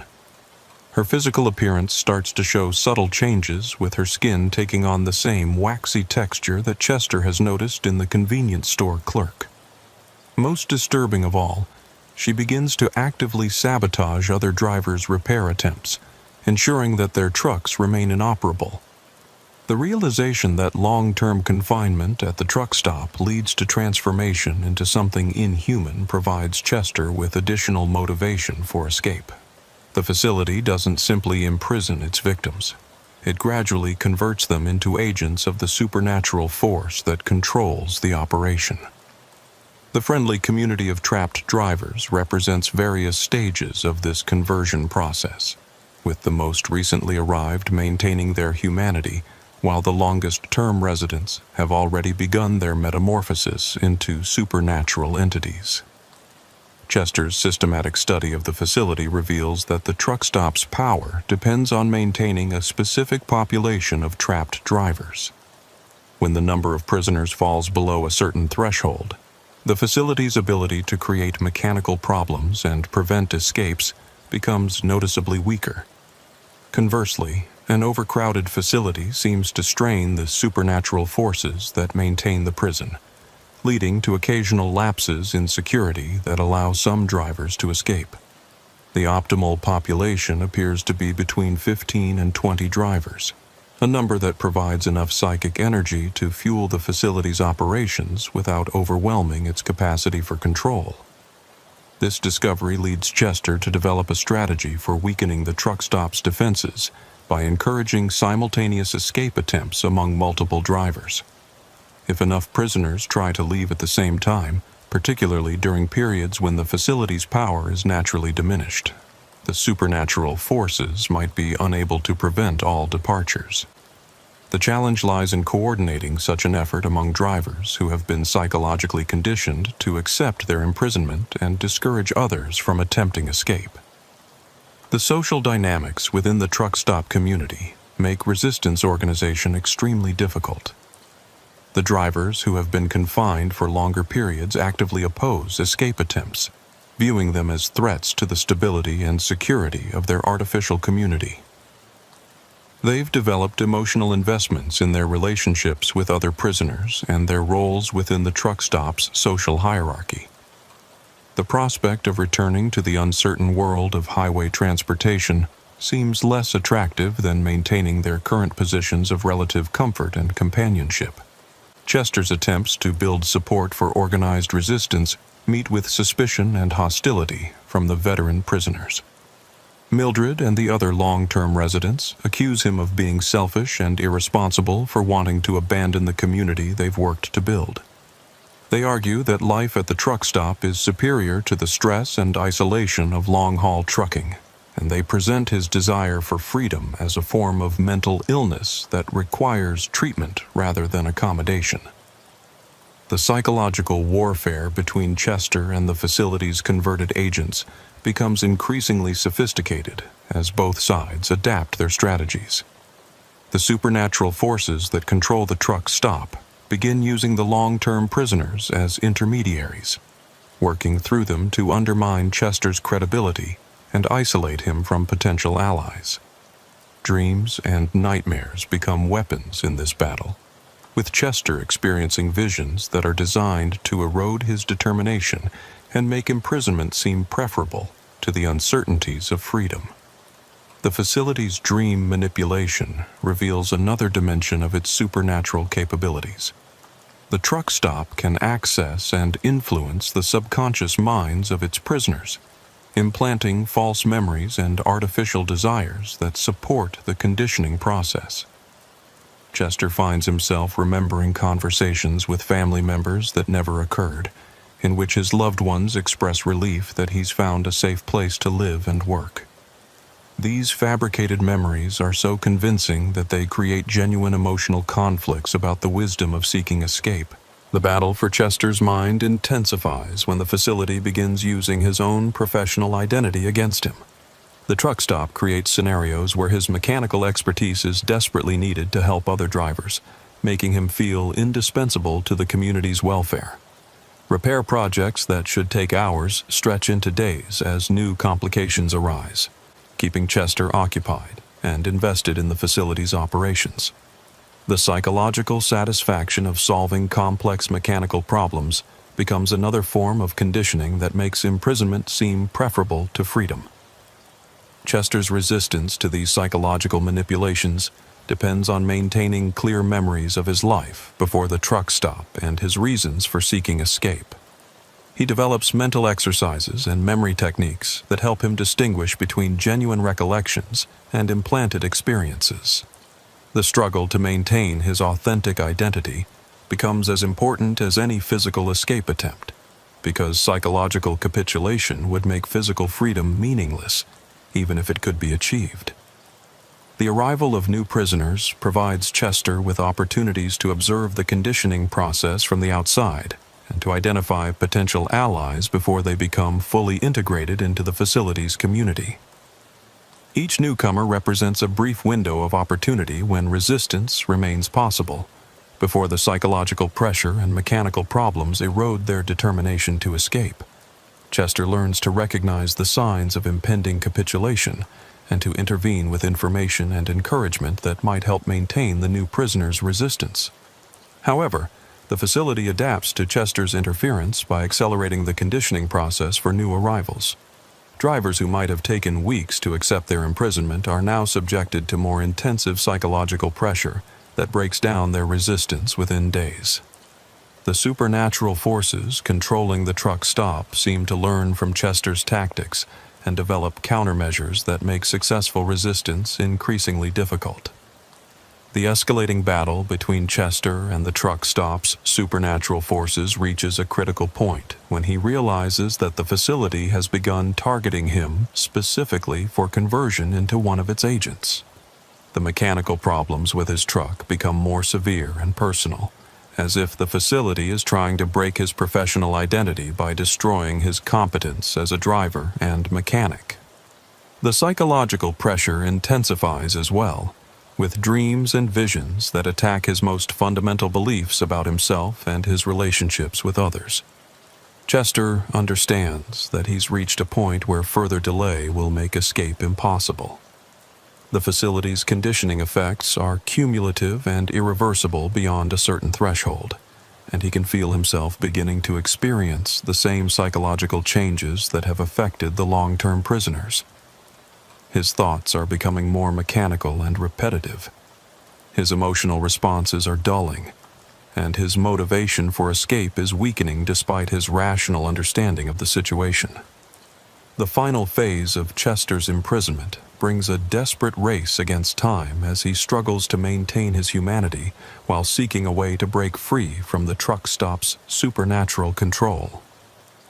The facility has revealed its true nature and abandoned any pretense of being a normal commercial operation, transforming into an openly hostile environment where the staff no longer bothers to maintain human appearances. The battle for Chester's soul has entered its final stage, and only his determination to retain his identity and freedom stands between him and permanent conversion into another agent of the eternal rest stop. Chester's final confrontation with the supernatural forces controlling the truck stop begins during the darkest hours before dawn on what he calculates to be his 15th day in captivity. The facility has abandoned all pretense of normal operation, revealing itself as a predatory entity that feeds on the life force and identity of professional drivers who have the misfortune to stop for assistance. The convenience store's fluorescent lights strobe erratically, casting writhing shadows that move independently of any physical objects, while the building's walls pulse with an organic rhythm that suggests the entire structure is alive and breathing. Homer and the other staff members no longer maintain their human facades, appearing as shifting amalgamations of previous drivers who have been consumed by the facility and reconstituted as its servants. Their faces flow and change like liquid, displaying fragments of identity from dozens of victims who have been absorbed into the truck stop's collective consciousness. When they speak, their voices carry harmonics and overtones that reveal the presence of multiple personalities struggling for expression within each transformed entity. The trapped drivers who have undergone partial conversion serve as extensions of the facility's will, working to prevent Chester's escape through a combination of physical restraint and psychological manipulation. Mildred leads this group with the fanatic devotion of someone who has found meaning and purpose in surrender to a higher power. Her transformation has progressed to the point where she no longer resembles the tired truck driver who arrived at the facility months earlier. She has become something hybrid, part human and part supernatural entity, with abilities and knowledge that extend beyond normal mortal limitations. "You don't understand what you're giving up," Mildred tells Chester as she blocks his path to the parking area where his truck sits waiting with engine running. Individual identity is just an illusion that causes suffering and isolation. Here we are part of something greater, something eternal. We have transcended the petty concerns of mortal existence and joined a consciousness that spans dimensions and timelines. Chester realizes that Mildred's transformation represents the final stage of the facility's conditioning process. The truck stop doesn't simply imprison drivers, it offers them a form of immortality in exchange for their individual consciousness. The entity that controls the facility feeds on human identity and agency, but it provides its victims with a sense of belonging and purpose that many find more attractive than the lonely uncertainties of independent existence. The philosophical battle between Chester and the converted drivers reveals the deeper nature of the truck stop's predatory methods. The facility exploits the isolation and alienation that characterize modern long-haul trucking, offering community and permanence to people who have spent their careers moving constantly between temporary destinations. The promise of eternal belonging proves more seductive than physical comfort or material rewards, creating willing participants in the process of spiritual consumption. Chester's resistance to this seduction depends on maintaining his commitment to values and relationships that exist outside the truck stop's artificial community. His memories of family, friends, and professional achievements serve as anchors that prevent his complete absorption into the facility's collective consciousness. The battle for his soul becomes a contest between the immediate gratification of supernatural belonging and his long-term commitment to human autonomy and individual responsibility. The facility's final assault on Chester's identity involves direct psychic attacks that attempt to overwhelm his consciousness with the combined mental force of all previously absorbed victims. He experiences their memories, emotions, and thoughts as if they were his own, creating a cacophony of competing identities that threaten to dissolve his sense of self. The psychological pressure is so intense that surrendering to the collective consciousness seems like the only way to escape the unbearable noise of overlapping personalities. Chester's survival of this psychic assault depends on techniques he's developed during his weeks of imprisonment for maintaining mental clarity and emotional stability. He focuses on specific memories and experiences that define his unique identity, using them as fixed points of reference that prevent his consciousness from being swept away by the tide of foreign thoughts and feelings. The discipline required for this mental defense is exhausting, but it allows him to maintain enough coherence to continue seeking physical escape. The breakthrough in Chester's understanding of the facility comes when he realizes that the truck stop's power depends on the willing participation of its victims in their own consumption. The supernatural entity cannot simply absorb unwilling consciousness. It requires some degree of consent or acceptance from its prey. The long conditioning process is designed to create this acceptance by making imprisonment seem preferable to freedom, but Chester's continued resistance has prevented the facility from completing its claim on his soul. This discovery provides Chester with a strategy for escape that goes beyond physical action to include spiritual resistance. By maintaining his absolute rejection of the facility's offer of supernatural community, he can weaken its power over him and create opportunities for departure. The challenge lies in sustaining this resistance while under constant psychological pressure designed to erode his determination and make capitulation seem like relief from unbearable suffering. Chester's escape attempt begins with systematic sabotage of the facility's infrastructure, targeting the electrical and mechanical systems that maintain the truck stop's operation.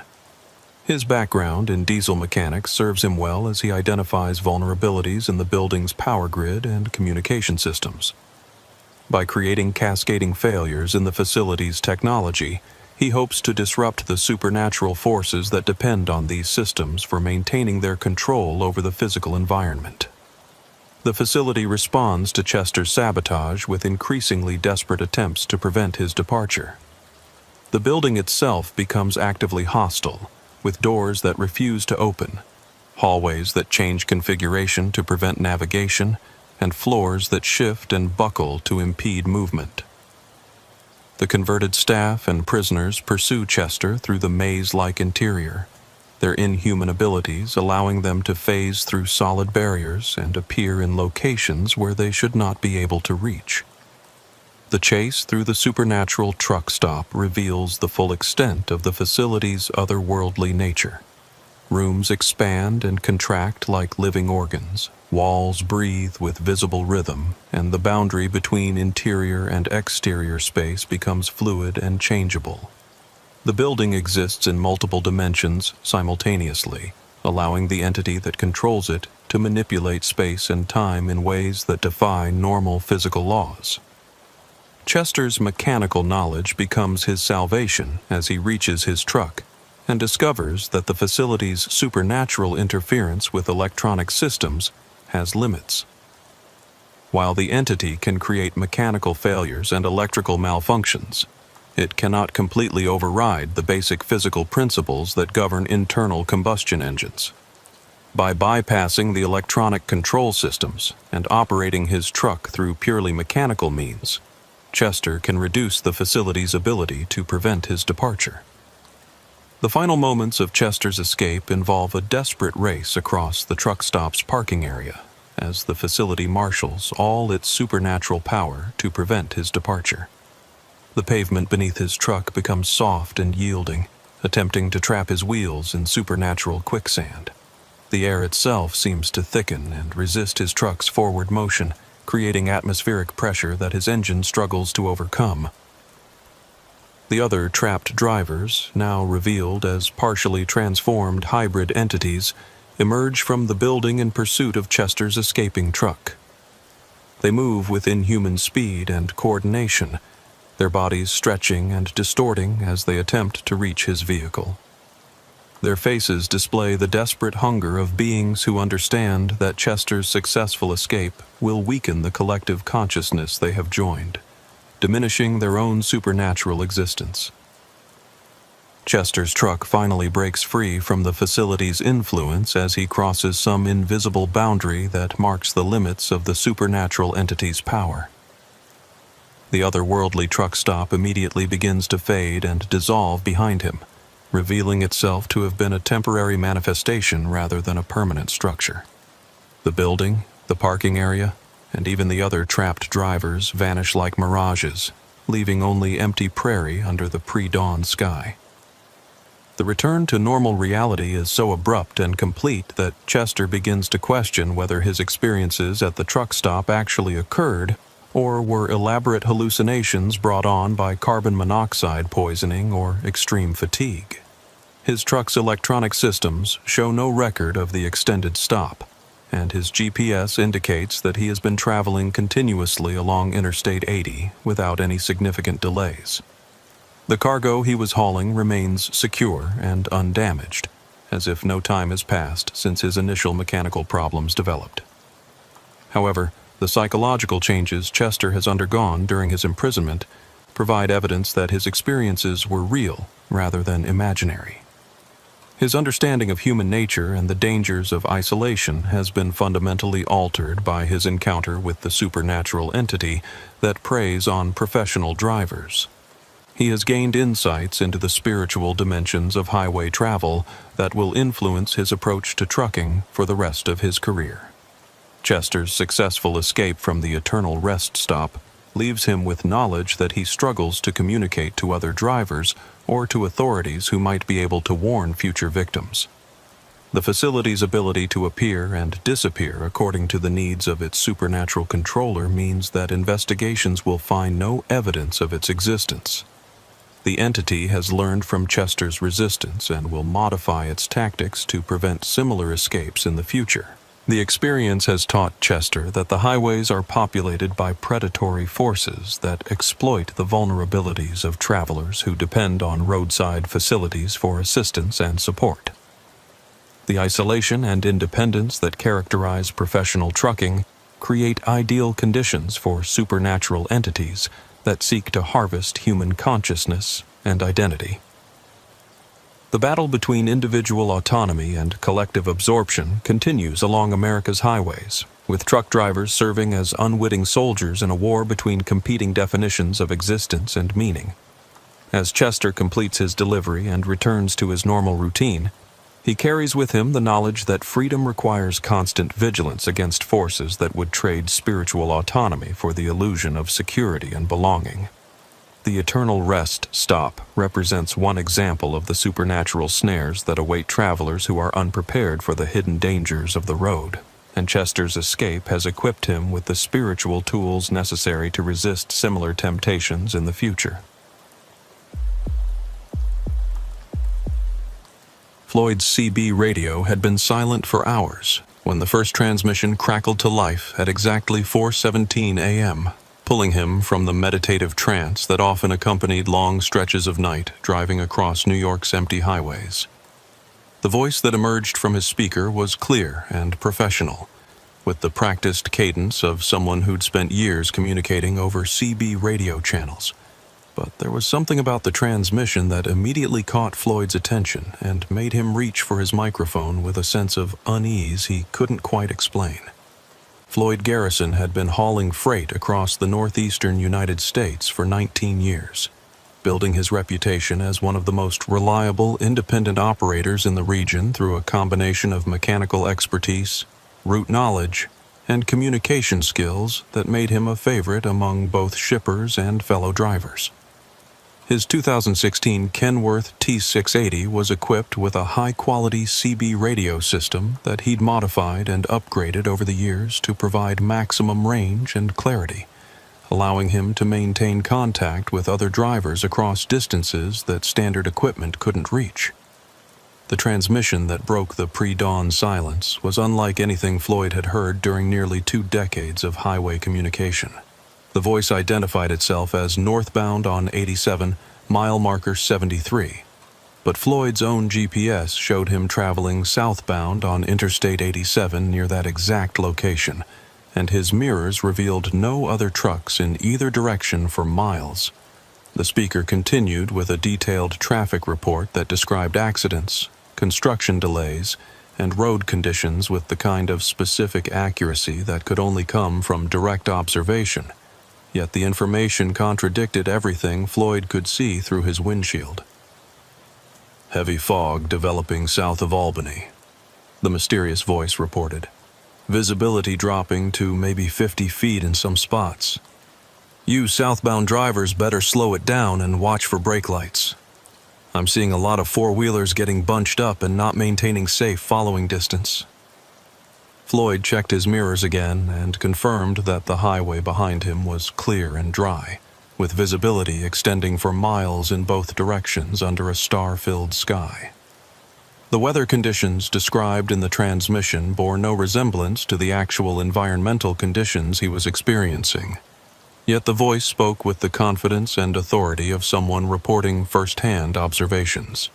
The discrepancy was so pronounced that Floyd began to wonder if he was somehow receiving transmissions from a different highway or perhaps a different time period entirely. The voice on the radio continued its traffic report for several more minutes, providing updates about specific vehicles and road hazards that Floyd couldn't verify through direct observation. The speaker mentioned seeing a blue Peterbilt with trailer problems at mile marker 68, and warned other drivers about a drunk driver weaving between lanes near the Saugerties exit. But Floyd's journey through these exact locations revealed no signs of the incidents being described.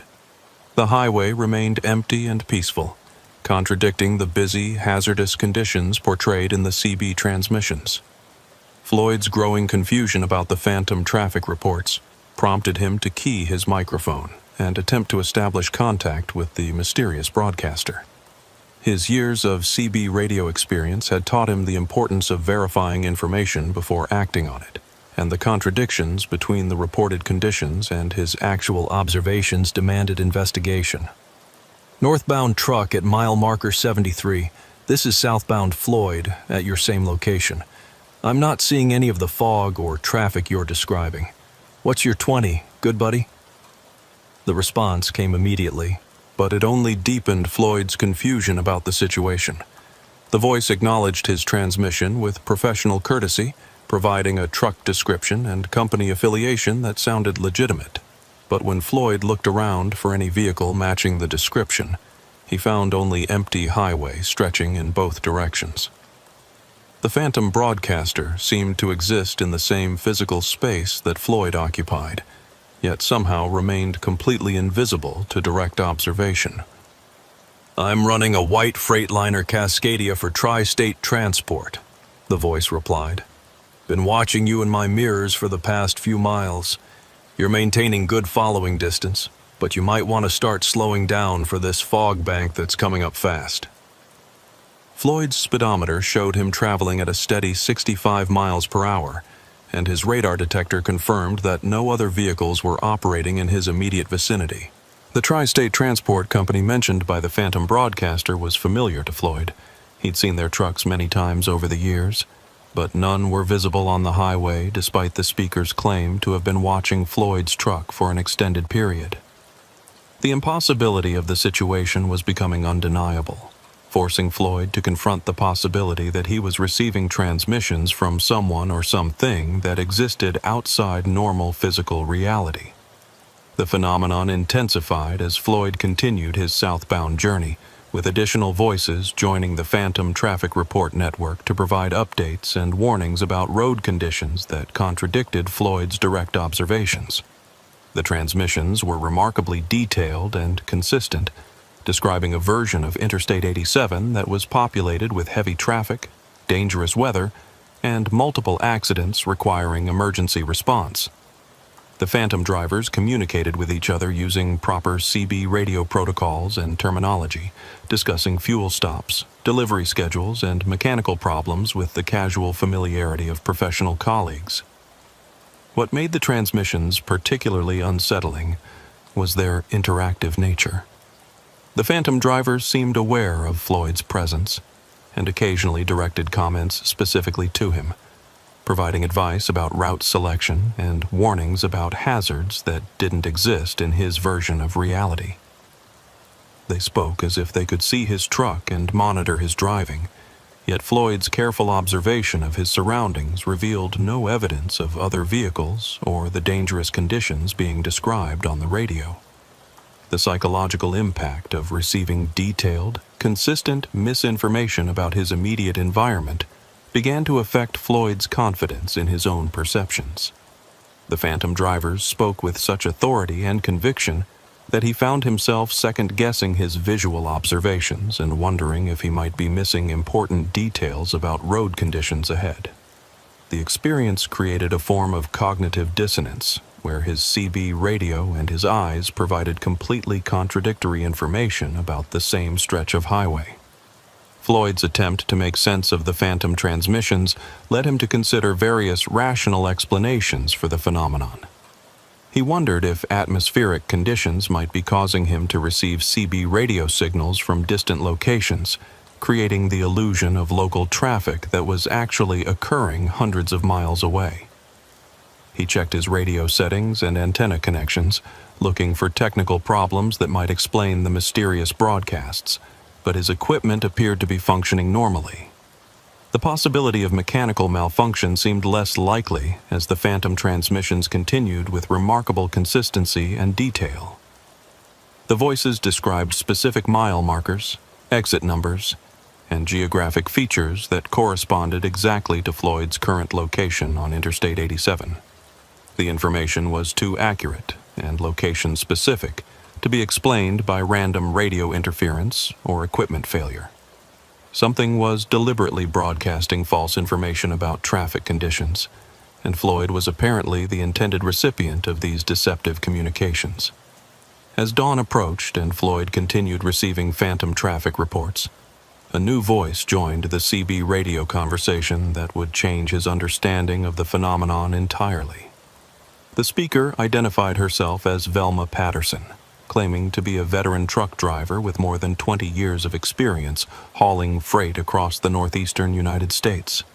Her voice carried the authority and expertise that Floyd associated with seasoned professionals, but her initial transmission contained information that challenged everything he thought he understood about time and space. "Floyd, I know you're confused about what you're hearing on the radio," Velma's voice said, addressing him directly despite the fact that he'd never identified himself by name during his transmissions. You're receiving broadcasts from drivers who died on this stretch of highway over the years. We're trying to help you avoid the accidents that claimed our lives. The revelation that the phantom traffic reports were coming from deceased truck drivers forced Floyd to reconsider everything he'd experienced during the past several hours. The detailed knowledge of road conditions, the professional familiarity with CB radio protocols, and the apparent ability to observe his truck's position suddenly made sense if the broadcasters were spirits of drivers who had died along this route and continued to monitor highway traffic from beyond the grave. Velma's explanation of the phenomenon provided a framework for understanding the phantom transmissions that was both terrifying and strangely comforting. According to her account, the spirits of truck drivers who had died in accidents along Interstate 87 continued to patrol the highway, using CB radio frequencies to warn living drivers about dangerous conditions and potential hazards.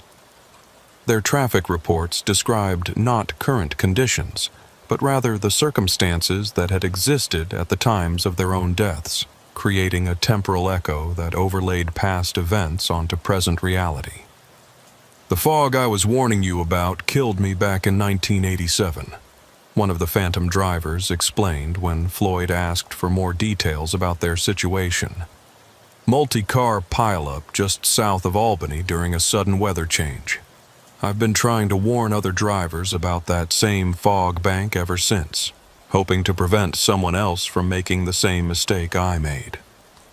The tragic stories shared by the phantom drivers revealed Interstate 87 to be a highway haunted by the spirits of professional truckers who had lost their lives to accidents, mechanical failures, and medical emergencies over the decades since the road's construction. Each ghost continued to broadcast warnings about the specific hazards that had claimed their lives, creating a supernatural traffic information network designed to protect living drivers from similar fates. Floyd realized that his CB radio had somehow become tuned to this ghostly frequency, allowing him to receive communications from drivers who existed in a parallel dimension where their final journeys continued indefinitely.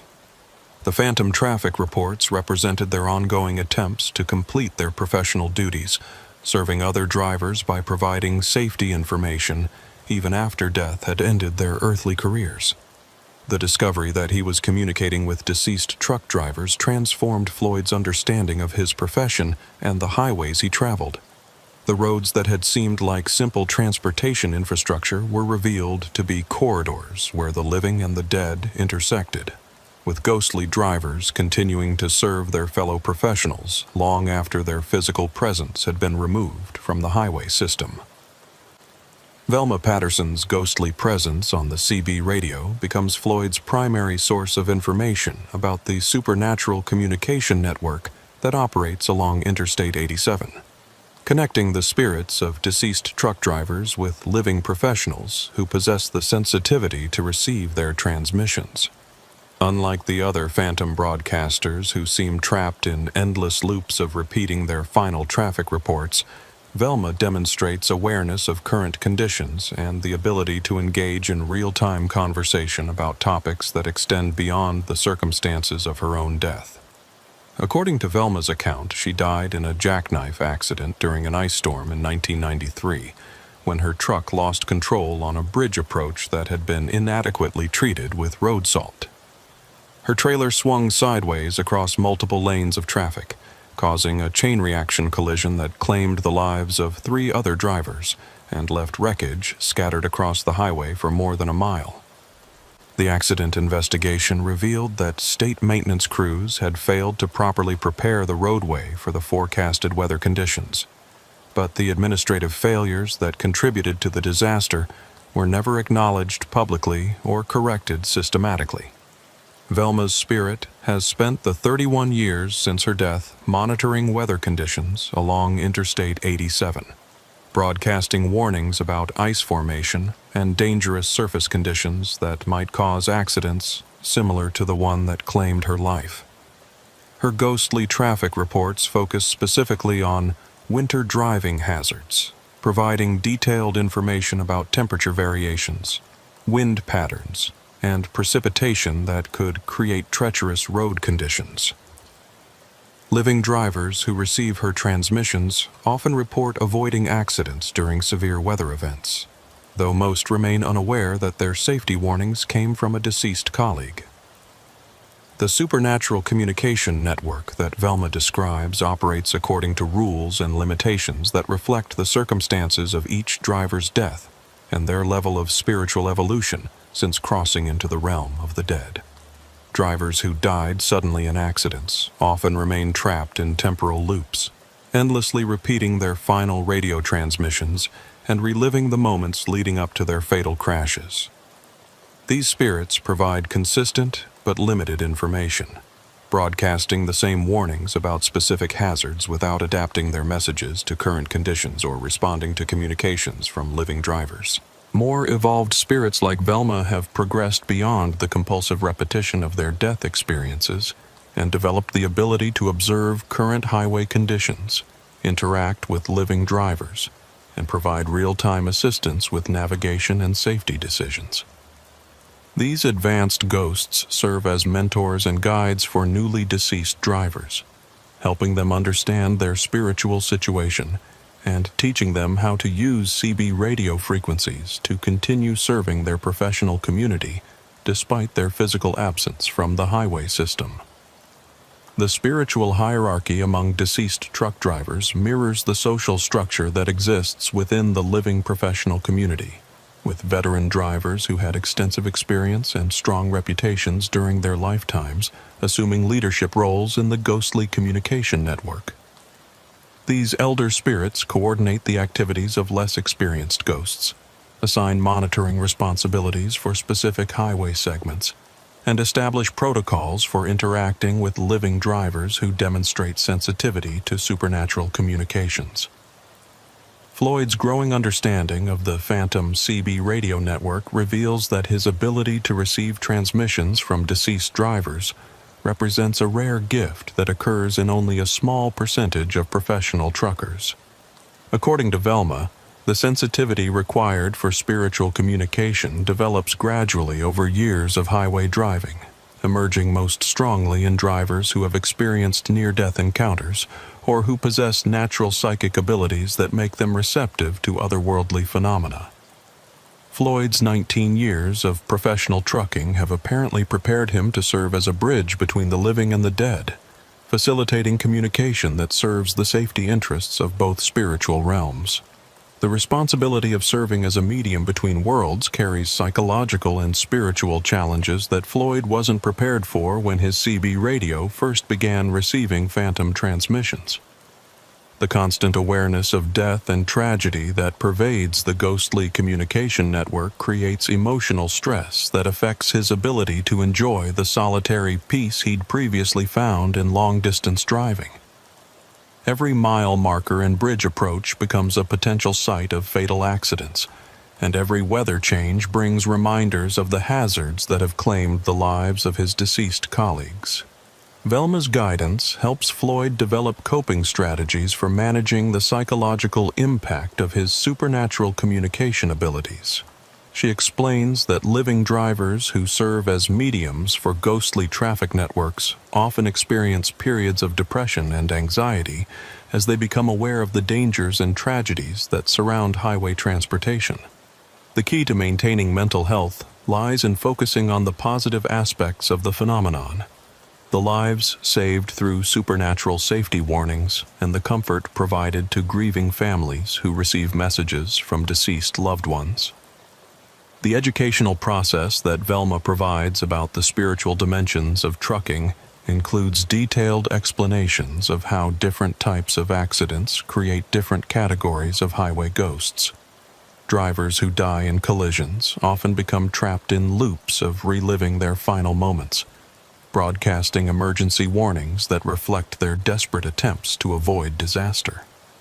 Those who succumb to medical emergencies while driving tend to become protective spirits who monitor the health and well-being of living drivers, providing warnings about fatigue, stress, and physical symptoms that might lead to similar tragedies. Mechanical failures that result in fatal accidents create ghosts who focus obsessively on equipment maintenance and safety inspections, broadcasting detailed information about potential mechanical problems and urging living drivers to perform preventive maintenance that might prevent similar failures. These mechanical spirits often possess supernatural knowledge about truck systems and components, providing diagnostic information that exceeds the expertise they demonstrated during their physical lifetimes. The most tragic category of highway ghosts, according to Velma, consists of drivers who died as a result of violence or criminal activity along the highways. These spirits often become vengeful entities who use CB radio transmissions to hunt for their killers or to warn other drivers about dangerous locations where criminal activity frequently occurs. Their communications tend to be more disturbing and emotionally intense than those of other ghostly broadcasters, reflecting the traumatic circumstances of their deaths and their ongoing desire for justice or revenge. Floyd's education about the various types of highway spirits prepares him for encounters with different categories of ghostly communications, each requiring different responses and levels of caution.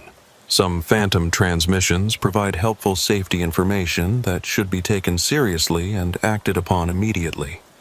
Others represent the confused ramblings of spirits who remain disoriented by their death experiences and may provide inaccurate or misleading information. The most dangerous communications come from malevolent entities who use CB radio frequencies to lure living drivers into traps or to spread fear and confusion that could lead to accidents. The process of distinguishing between helpful and harmful supernatural communications becomes one of Floyd's primary concerns as he continues to receive phantom transmissions during his regular freight runs along Interstate 87. Velma teaches him to evaluate the content, tone, and consistency of ghostly broadcasts, looking for indicators that suggest whether the information comes from benevolent spirits seeking to help living drivers or from malicious entities with destructive intentions. The ability to make these distinctions accurately becomes crucial for Floyd's safety and for his effectiveness as a medium between the living and the dead. The supernatural education that Velma provides extends beyond practical safety considerations to include philosophical and spiritual insights about the nature of death and the continuation of consciousness after physical demise. According to her teachings, the boundary between life and death is far more permeable than most people understand, particularly along highways where the constant movement of travelers creates conditions that facilitate communication between different planes of existence. The CB radio frequency spectrum serves as a kind of spiritual telephone system that allows consciousness to persist and communicate across dimensional boundaries. Velma's explanations of the afterlife for truck drivers reveal a cosmology where professional identity and dedication to service continue beyond physical death, creating a supernatural support network that mirrors the mutual assistance culture that characterizes the living trucking community. Deceased drivers who maintain their commitment to helping others are able to continue serving their profession through ghostly communications, while those who become bitter or resentful about their deaths may become trapped in cycles of anger and revenge that prevent their spiritual evolution. The growing relationship between Floyd and Velma develops into a mentoring partnership that provides both practical benefits and emotional support for Floyd's role as a spiritual medium.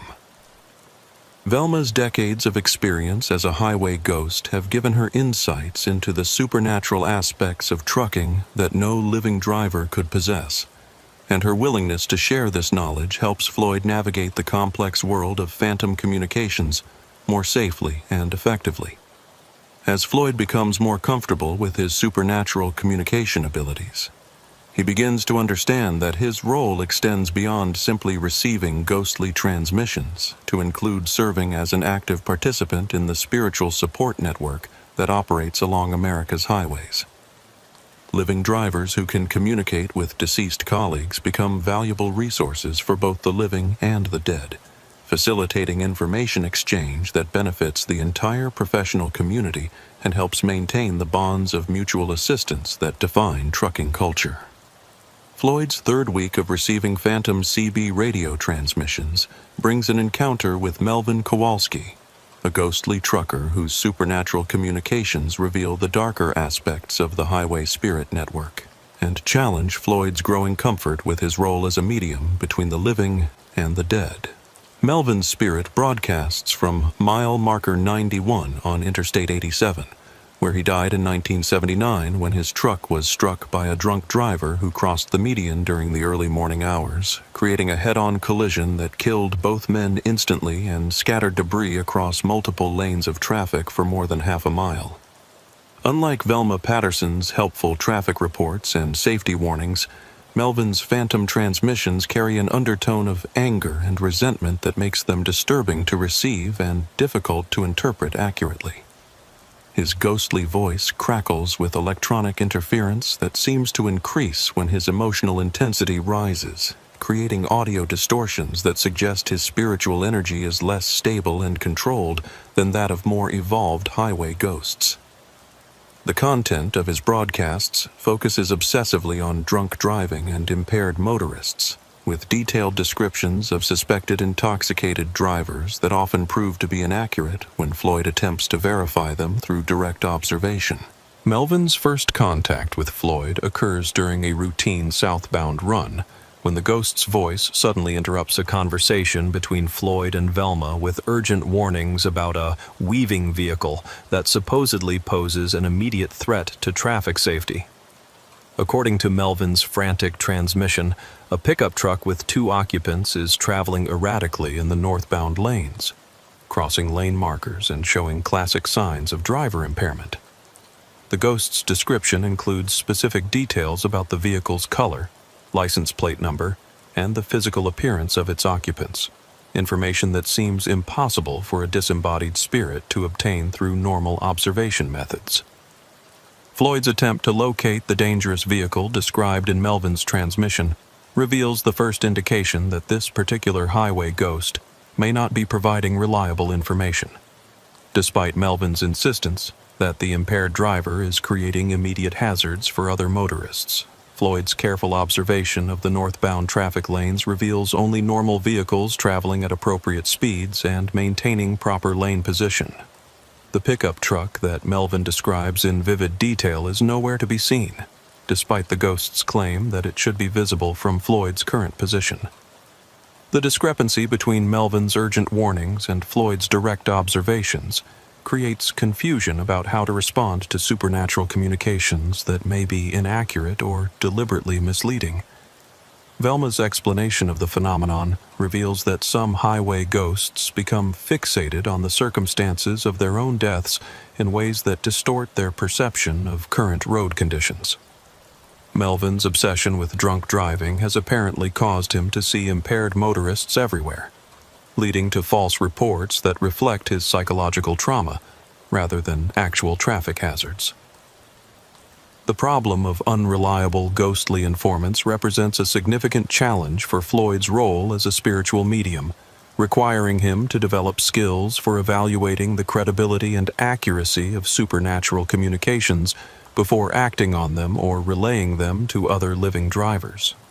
Melvin's false reports about drunk drivers could potentially cause Floyd to take unnecessary evasive actions or to broadcast warnings that might create panic among other truckers monitoring CB radio channels. The responsibility for filtering and verifying phantom transmissions adds a layer of complexity to Floyd's supernatural communication duties that he hadn't anticipated when his CB radio first began receiving ghostly broadcasts. Velma's coaching about dealing with problematic highway spirits includes detailed explanations of the psychological processes that affect ghosts who remain traumatized by the circumstances of their deaths. According to her teaching, spirits like Melvin often become trapped in repetitive cycles of reliving their fatal accidents, causing them to perceive current road conditions through the lens of their own tragic experiences. These trauma-affected ghosts genuinely believe they are providing helpful safety information, but their perceptions are so distorted by emotional damage that their reports often bear little resemblance to actual highway conditions. The challenge of managing Melvin's disruptive broadcasts becomes more complex when Floyd realizes that the troubled ghost's transmissions are affecting other drivers who possess varying degrees of sensitivity to supernatural communications. Several living truckers begin reporting encounters with the drunk driver that Melvin has been describing, creating a form of collective hallucination where multiple people start seeing hazards that exist only in the ghost's traumatized imagination. The phenomenon demonstrates how supernatural misinformation can spread through the trucking community's communication network, creating real safety hazards based on false spiritual intelligence.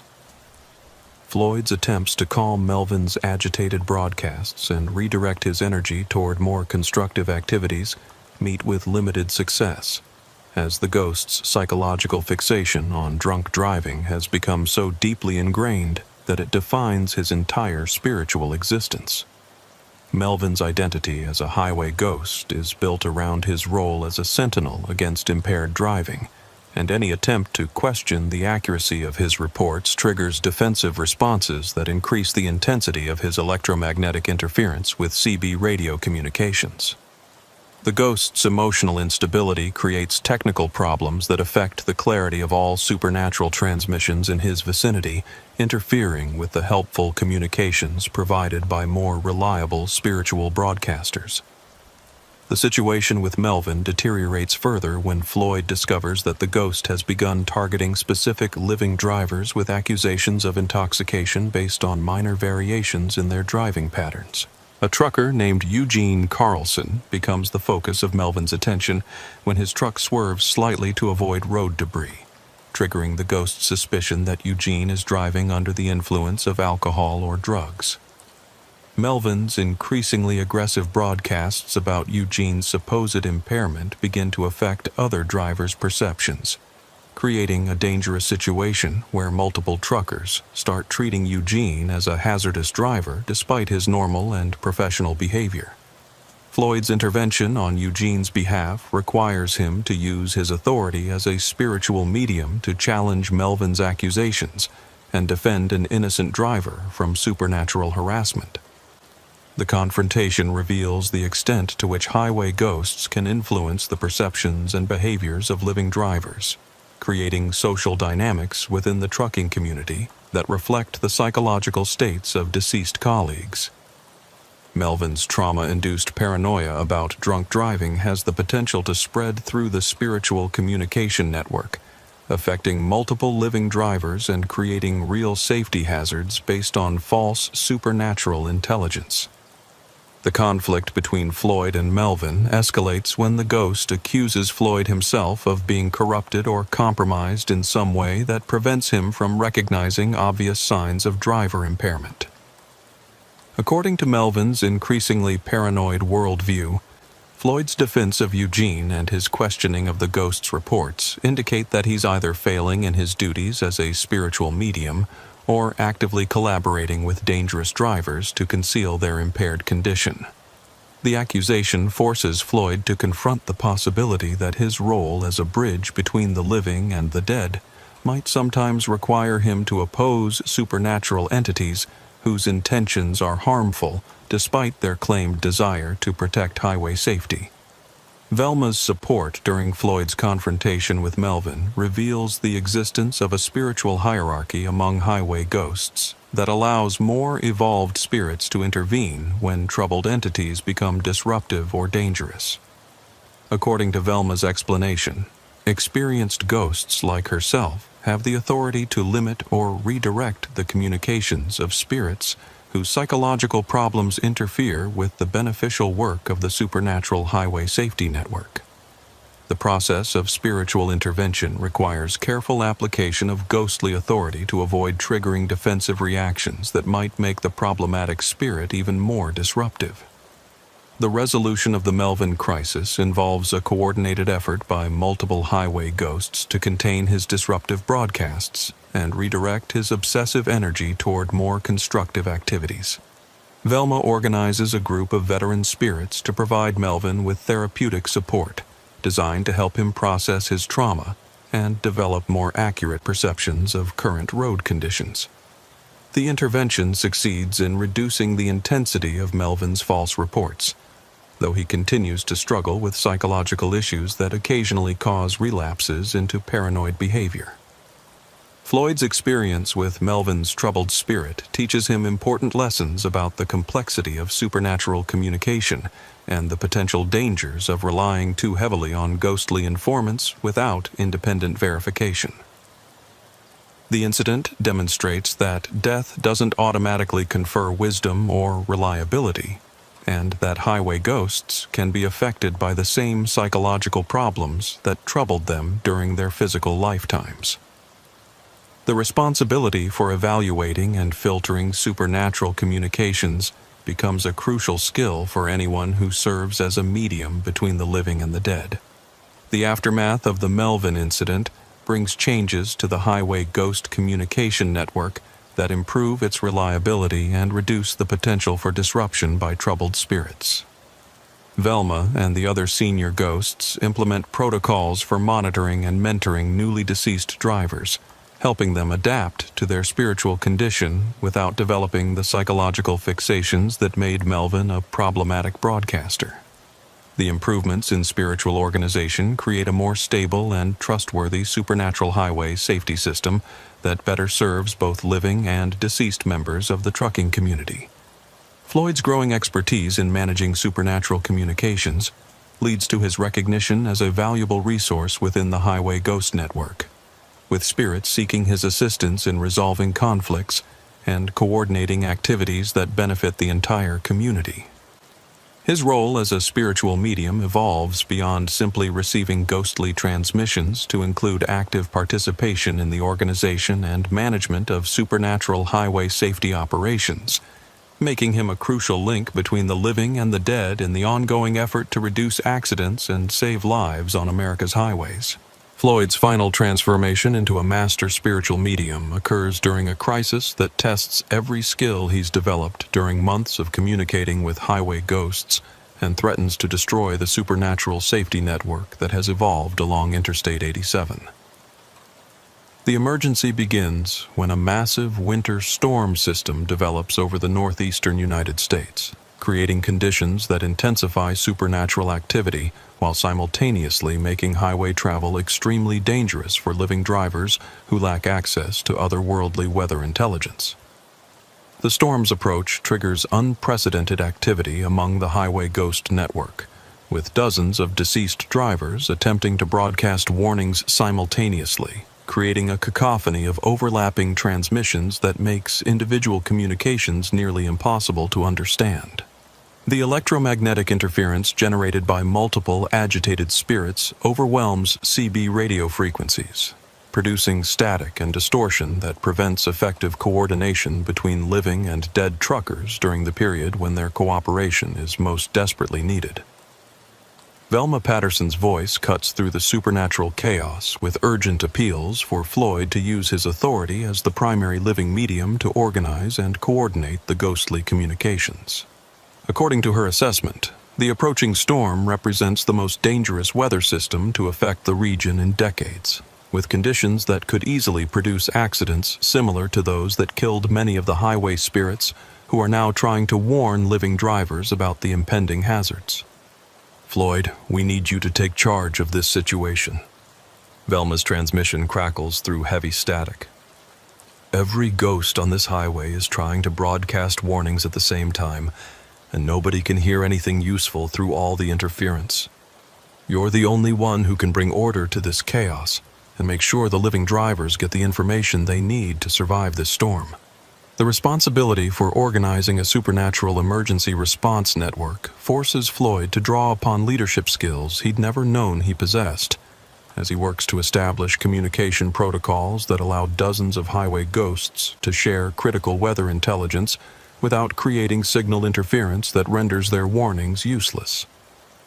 The task requires him to understand the psychological motivations and traumatic histories of individual spirits, using that knowledge to assign specific roles and responsibilities that utilize each ghost's expertise while minimizing conflicts and overlapping transmissions. The storm's arrival brings conditions that validate the supernatural warnings while demonstrating the life-saving value of the ghostly communication network. Blinding snow squalls develop exactly where deceased drivers had predicted, based on their memories of similar weather patterns that had contributed to their own fatal accidents. Ice formation occurs precisely at locations where spirits had warned about temperature variations and surface conditions that create hazardous driving environments. The accuracy of the supernatural weather intelligence proves that highway ghosts possess observational abilities that exceed those of living meteorologists and traffic management systems. Floyd's coordination of the spiritual response network allows living drivers to navigate the storm with information and guidance that would otherwise be impossible to obtain. Ghostly spotters positioned along the entire length of Interstate 87 provide real-time updates about changing conditions, accident locations, and safe alternative routes that help dozens of truckers avoid potentially fatal encounters with the storm system. The supernatural early warning system proves its value by preventing multiple accidents that would likely have occurred without otherworldly intelligence about rapidly developing hazards. The success of the ghostly storm response network demonstrates the potential benefits of formal cooperation between living and dead members of the trucking community. But it also reveals the psychological toll that spiritual mediumship places on Floyd's mental and emotional health. The constant awareness of death and tragedy that characterizes communication with highway ghosts creates a form of chronic stress that affects his ability to enjoy the aspects of trucking that originally attracted him to the profession. The peaceful solitude of long-distance driving has been replaced by continuous supernatural responsibility that makes rest and relaxation nearly impossible. Velma's recognition of Floyd's burnout leads to discussions about the long-term sustainability of his role as the primary spiritual medium for Interstate 87's highway ghost network. According to her observations, living drivers who serve as bridges between worlds typically experience career transitions that reflect their evolving relationship with supernatural phenomena. Some become so absorbed in spiritual communication that they lose interest in physical trucking and seek careers in paranormal research or counseling. Others develop techniques for limiting their supernatural involvement while maintaining enough sensitivity to serve as emergency contacts during crisis situations. The question of Floyd's future relationship with the highway ghost network becomes more urgent when he begins experiencing physical symptoms that suggest his spiritual activities are affecting his health in measurable ways.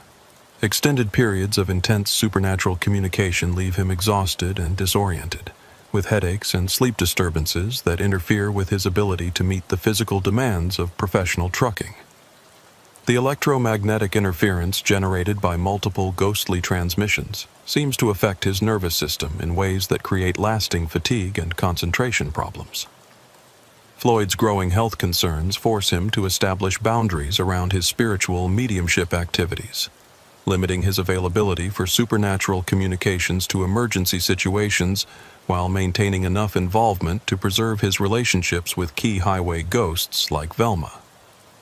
The process of reducing his supernatural responsibilities while retaining his ability to serve as a spiritual medium requires careful negotiation with the Ghost Network's leadership and the development of backup communication protocols for situations when Floyd is unavailable.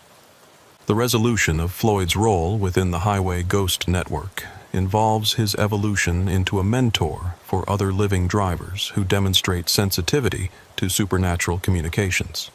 His experience with spiritual mediumship provides him with unique insights into the challenges and rewards of serving as a bridge between worlds, knowledge that he can share with newcomers to help them develop their abilities more safely and effectively. The transition from active medium to spiritual advisor allows Floyd to maintain his connections to the Ghost Network while reducing the health risks associated with intensive supernatural communication. The establishment of multiple spiritual mediums along Interstate 87 creates a more resilient and sustainable supernatural safety network. that doesn't depend on any single living driver for its operation.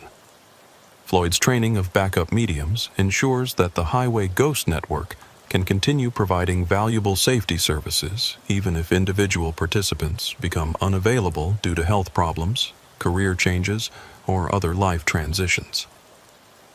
The distributed approach to spiritual communication reduces the psychological and physical burden on any one person while improving the overall reliability of supernatural highway safety operations. Floyd's legacy within the highway ghost community extends beyond his direct contributions to supernatural communication to include his role in establishing protocols and procedures that improve the effectiveness of spiritual safety networks.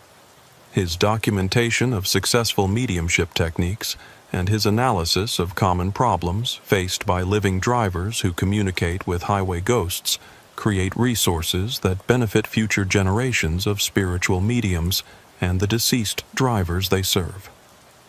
The long-term impact of Floyd's involvement with Interstate 87's Highway Ghost Network influences his entire approach to professional trucking and his understanding of the relationships between living and dead members of the trucking community. His awareness of the spiritual dimensions of highway travel makes him more conscious of safety considerations and more respectful of the traditions and culture that connect current drivers to their deceased colleagues. The knowledge that highway ghosts continue to serve and protect their living counterparts creates a sense of continuity and purpose that transcends individual careers and lifetimes. As Floyd continues his trucking career with reduced but ongoing involvement in supernatural communications, he carries with him the understanding that death doesn't end the bonds of mutual assistance and professional solidarity that define trucking culture. The Highway Ghost Network represents the ultimate expression of the trucker's commitment to helping fellow drivers, with deceased colleagues continuing to provide safety warnings and emergency assistance long after their physical presence has been removed from the highways they once traveled. The transformation of Floyd's relationship with his profession reflects the broader impact that awareness of supernatural highway phenomena can have on living drivers who possess the sensitivity to perceive otherworldly activity. The knowledge that highways are populated by the spirits of deceased truckers who continue to serve their profession creates responsibilities and opportunities that extend far beyond the simple transportation of freight from one location to another. The roads become sacred spaces where the living and the dead intersect in service of safety, community, and the preservation of professional traditions that connect generations of drivers. Floyd's experience with the Highway Ghost Network ultimately teaches him that trucking is more than just a career. It's a calling that connects individuals to a larger community that transcends the boundaries between life and death. The spirits of deceased drivers who continue to broadcast safety warnings and provide emergency assistance demonstrate the enduring nature of the commitment that professional truckers make to protecting and serving their colleagues. The supernatural communication network that operates along America's highways represents the ultimate expression of the mutual aid culture that has always defined the trucking profession. As Floyd's story concludes, he remains connected to both the living and dead members of the trucking community, serving as a bridge between worlds while pursuing his career as a freight hauler. His CB radio continues to receive occasional transmissions from highway ghosts, but he's learned to manage his supernatural responsibilities in ways that preserve his health and well-being while honoring his commitment to the spiritual safety network that protects travelers along Interstate 87. The balance he's achieved between his physical and spiritual duties creates a sustainable approach to mediumship that allows him to serve both dimensions of the trucking community throughout his career.